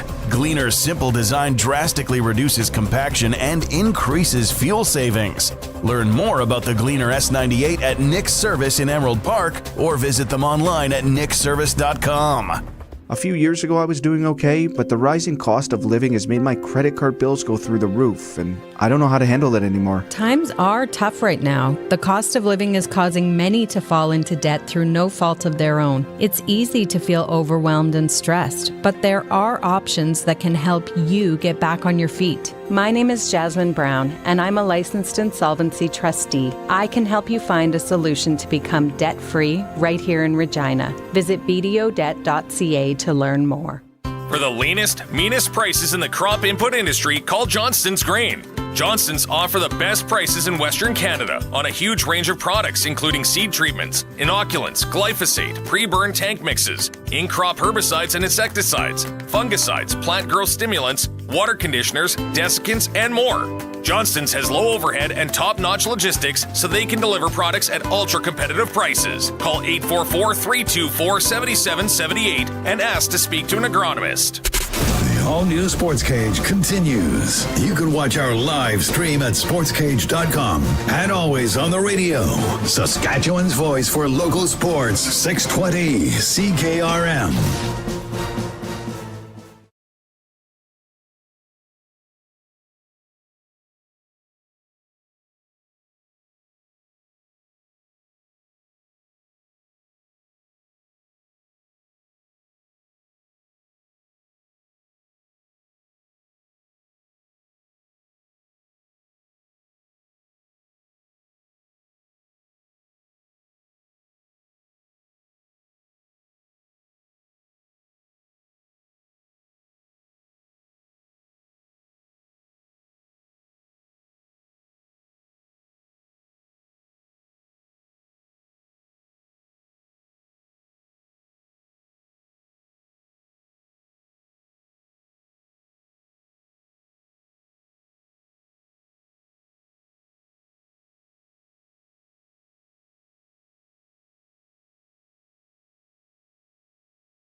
trickle-down effect has us to where we are right now? I mean, there's a certain amount of that. I mean, obviously, like the success of hockey in California then begot the success of hockey in Florida, and then all of a sudden you've got a team in Nashville. And, you know, there was sort of that trickle-down effect of Gretzky going to play for the Kings. That certainly, I think, sparked some of the expansion that we saw in the 1990s and into the 2000s. But ultimately, you know, you have to also give both USA Hockey and the NHL credit because it's not simply just like there's a team in my neighborhood now and I'm going to go play hockey. It's also creating opportunity for these young athletes to play hockey. I was going back and forth with a Canadian before on social media. I know that's a rarity for me, and they were talking about, like, you know, the population of the United States versus the population of Canada, and only now is the U.S. turning the corner. And honestly, like, part of that is trying to get our best and brightest athletes to try out hockey versus try out basketball or football or baseball. But it's also climate. I mean, you know, you have to create an infrastructure for hockey to thrive and create opportunities for, you know, athletes to play at a somewhat elite level in a lot of places in this country that don't really have ice, right? So it's a lot of that infrastructure that's grown over the last 20 to 25 years, and all of it has sort of pointed to a greater number of our talented young athletes choosing to pick up a stick and try their hand at hockey and then falling in love with the sport. So the program itself in Michigan, and it's really groomed for the ages, the way I understand it, correct me if I'm wrong. So the World Junior team, a lot of these kids, if not all of them, would have been in this program like the last 3 years. Now they're off playing either Major Junior or they're playing NCAA. So they kind of grabbed this program and they have an under 17 and under 18 team in Michigan where they get billeted out, they live, they're together, they play together. I don't think they're in a league anymore. Correct me if I'm wrong. Like, how do you talk about that program and what makes that work in Michigan? Yeah, no, that's exactly right. And so, you know, the competition is kind of from within, you know, amongst the elite players that are there. And, you know, I think it's kind of, it's no different than when an NHL team wants to have its minor league team as close as possible geographically, right? Like, you want all those players together. You want to be able to have your eyes on them at all times. And I think the centralization of the national team program in Michigan has really helped, you know, them foster these young players and really kind of, you know, make the training intensive and also make the training uniform. So it's not, you know, a kid playing in California who's not necessarily getting the same sort of guidance and coaching as they would if they were just in the national development program. But then, like you said, the next step for most of these kids, it seems, is NCAA hockey, which, again, over the last like 20 to 25 years has certainly grown in prominence. It's grown in competitiveness. And if you look at the roster of the World Junior team that just won for the U.S., I mean, you're seeing just a ton of kids that play in the NCAA, whether it's, you know, Ryan Leonard from BC or Z Bouillem from Denver and so on and so forth. So it's really kind of come together where you have this pipeline on the development team program feeding into the NCAA, and then, you know, we'll see what happens to the NCAA with this new rule that makes the major junior kids eligible. I don't think anybody really knows how it's going to shake out. But for now, it's been a pretty reliable pipeline for the Americans. Yeah, that will be interesting, Greg, to see how it all, that part affects, of course, moving forward, the players playing in different American systems. So is this a system where these young players apply to be a part of, or are they going out and almost scouting to see who they want to be a part of it, or is it a little bit of both? From what I understand, it's an invitation-based thing, and don't quote me on that. I know I'm saying it on a major media platform, and don't quote me on that. It's kind of silly to say, but you know, I haven't necessarily done the granular work to figure out the application process. But from what I gather, from what I remember in my coverage of the development program over the years, it is one of those deals where, they're identifying young players and they're inviting them to be part of the program. And then obviously over time, there's a weeding out process and all that stuff. They just kind of, identify the best and brightest and go from there. But, it's one of the best things about the growth of USA Hockey is that ability to kind of like go out to, the relationships they have obviously with the programs around the country. They know who to identify at a young age and keep an eye on. But it's also just their ability to now go throughout the United States into all these little pockets to find these really talented players that, in a different era and in a different growth size for USA Hockey might not have been identified otherwise. Greg Wyshynski joining us from ESPN here on the Sportscage. You called us a major media platform here. We did start the show by talking about wonton soup and noodle bowls at hockey rink concessions. So thanks for that. I want to talk a little bit, and I read this story on David Carl, who was coaching the World Junior team again to a gold medal, and his story is actually very interesting as he had to retire. I think it was back in 2008, before the NHL entry draft, and he was going to be a high pick because of a heart issue, an enlargement of the heart muscle. Then he goes into coaching, and that was one thing that I was reading a lot on social media as the tournament went on, and everyone was pointing the finger at the Canadian coaching staff and management staff and yada, yada, yada, just because that's what we do. And then everyone was talking about who's this young guy behind the bench of the U.S. team, and it seems like they, relate to him, and he just seems, and we don't know the inner workings. But Greg, how much do you know, and how cool is the story of David Carl? Yeah, it's an amazing story, like you said. I mean, just that awesome second chapter for a player that for whatever reason, and in this case it was health, couldn't make it to the show. I mean, to have this level of success in your second chapter of hockey life is amazing. I will, by the way, put the blame on coaching and management in Canada. It was a disaster on both fronts, and I could see why they're casting a jealous eye at the Americans. But Carl was there for all three of these wins. He's won national championships with Denver. Yeah. I've covered him at the Frozen Four and as a national team coach, and he's a really remarkable guy. He's got an amazing comportment. He's got a real connection with these young players. He has been contacted by NHL teams. The New Jersey Devils reached out to him last year before hiring Sheldon Keefe as their head coach to maybe just pick his brain, maybe just gauge his interest, but definitely reached out to him as part of the process. And that's going to happen more and more. I mean, he's had an amazing amount of success. And when you have that, there's a very good chance that he might be able to skip the usual, coaching tree, if you will, of, you're a college coach, then you're an assistant coach in the NHL, then you become a head coach. It wouldn't shock me to see him coaching in the league. But the other part about it too, though, with Carl is that he's made it kind of clear that he's extremely happy where he is right now, and that's not a lie. Like, he's extremely happy being a successful college coach. He loves college hockey. He's got a really good landing spot in Denver. I think he likes being a national team coach.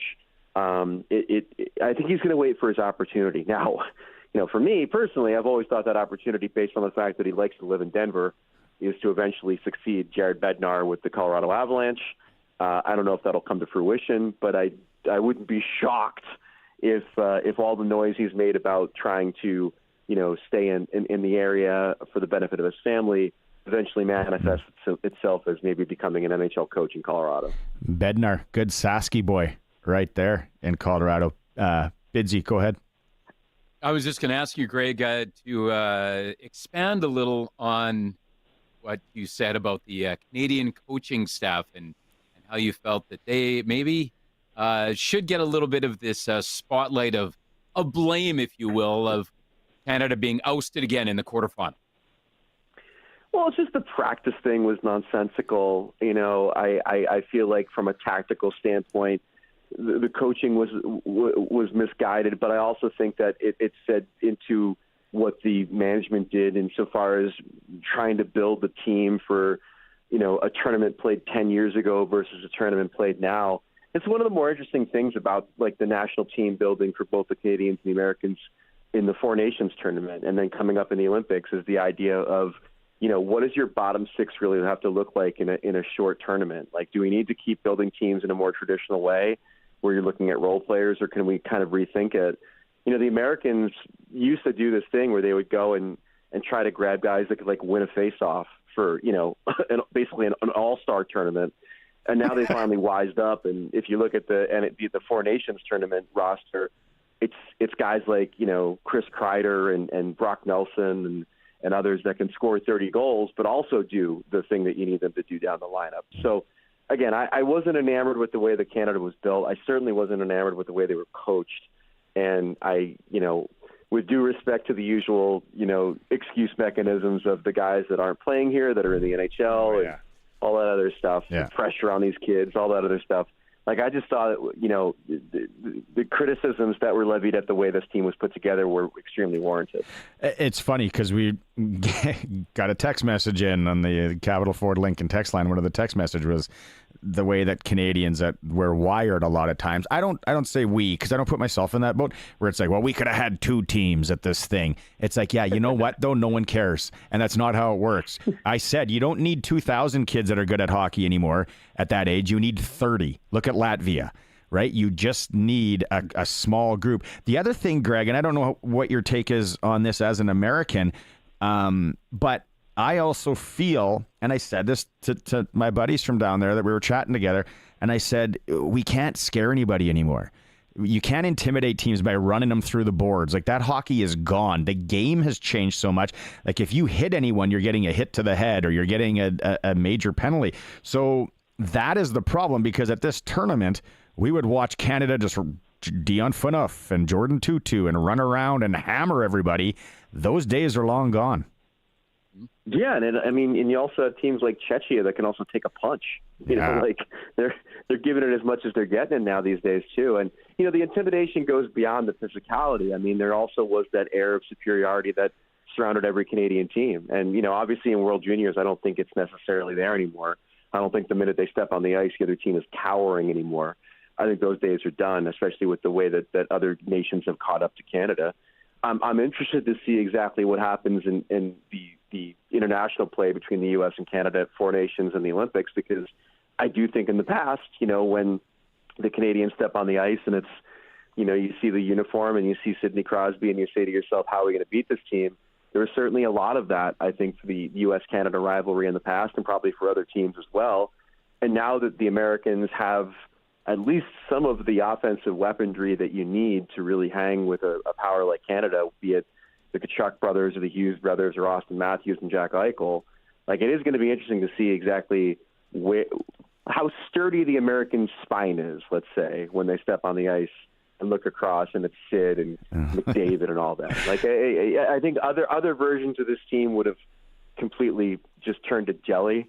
And I do wonder if the Americans kind of have more of a stiff upper lip about their chances in a game against Canada, because they finally have this generation of players that can maybe stand toe-to-toe with what Canada puts out there. It's funny you mentioned that, because on the bus ride from Kindersley to Saskatoon with a Bantam hockey team, we watched the 2010 golden game between Americans, and that was such an intense hockey game, and the Americans were not backing down when they came down in that one. So yeah, it's going to be really interesting what happens in the Four Nations and of course in Italy, and I'm sure we'll be able to chat with you as that gets closer. Are you going to be in Montreal for game 1 by chance of the Four Nations? I actually just sent out a couple weeks ago that I'm not. We have a large staff here at ESPN, so a couple of other reporters will be covering that, but I'm going to cover all the games in Boston, which hopefully ends with the U.S. and Canada getting around too for the championship this time. But I'll be watching. My colleague Arda Okal and I have a live post-game show after the USA-Canada game that we'll be hosting. So it's going to be great, man. I really hope it's going to. I mean, I tend to believe, and I've been saying this for weeks, that when we talk about the casual sports fan in the U.S., and what resonates with them with regard to hockey, there's like 3 things. It's like the Stanley Cup, Wayne Gretzky, and USA-Canada rivalry. And so my hope is that when they do meet at Bell Center and the hype is there, that it's going to become a real moment here in the States to have people tune in to watch a game that has been several years in the making, as all these young guys have come into the league and we haven't had the Olympics and all this other stuff. Like, I really can't wait for the game. I think it's going to be fantastic. I think it is too. I think it's going to be awesome. Greg, always a pleasure. Thanks so much for making some time today. And then I think I'm going to reach out. We'll have to catch up right before the Four Nations and chat about that a bit. Yeah, for sure. Anytime. Thanks for having me. Right on. From ESPN, senior writer Greg Wyshynski joining us here. It is the all-new Sports Cage. We are streaming. You can watch it at sportscage.com. Thanks to everyone who's subscribed. Got us well over 1,000 now. We're tracking to 2,000. Someone's getting a noodle bowl when we hit 2,000. and we're always on fries. We're always on 620 CKRM. At Prairie Gun Traders, your local Vortex optics dealer, now you can dial in from long range and get that monster. You already know the quality and craftsmanship of the Vortex product, and now you can get it right here at Prairie Gun Traders in Avonlea. From rifle scopes, red dot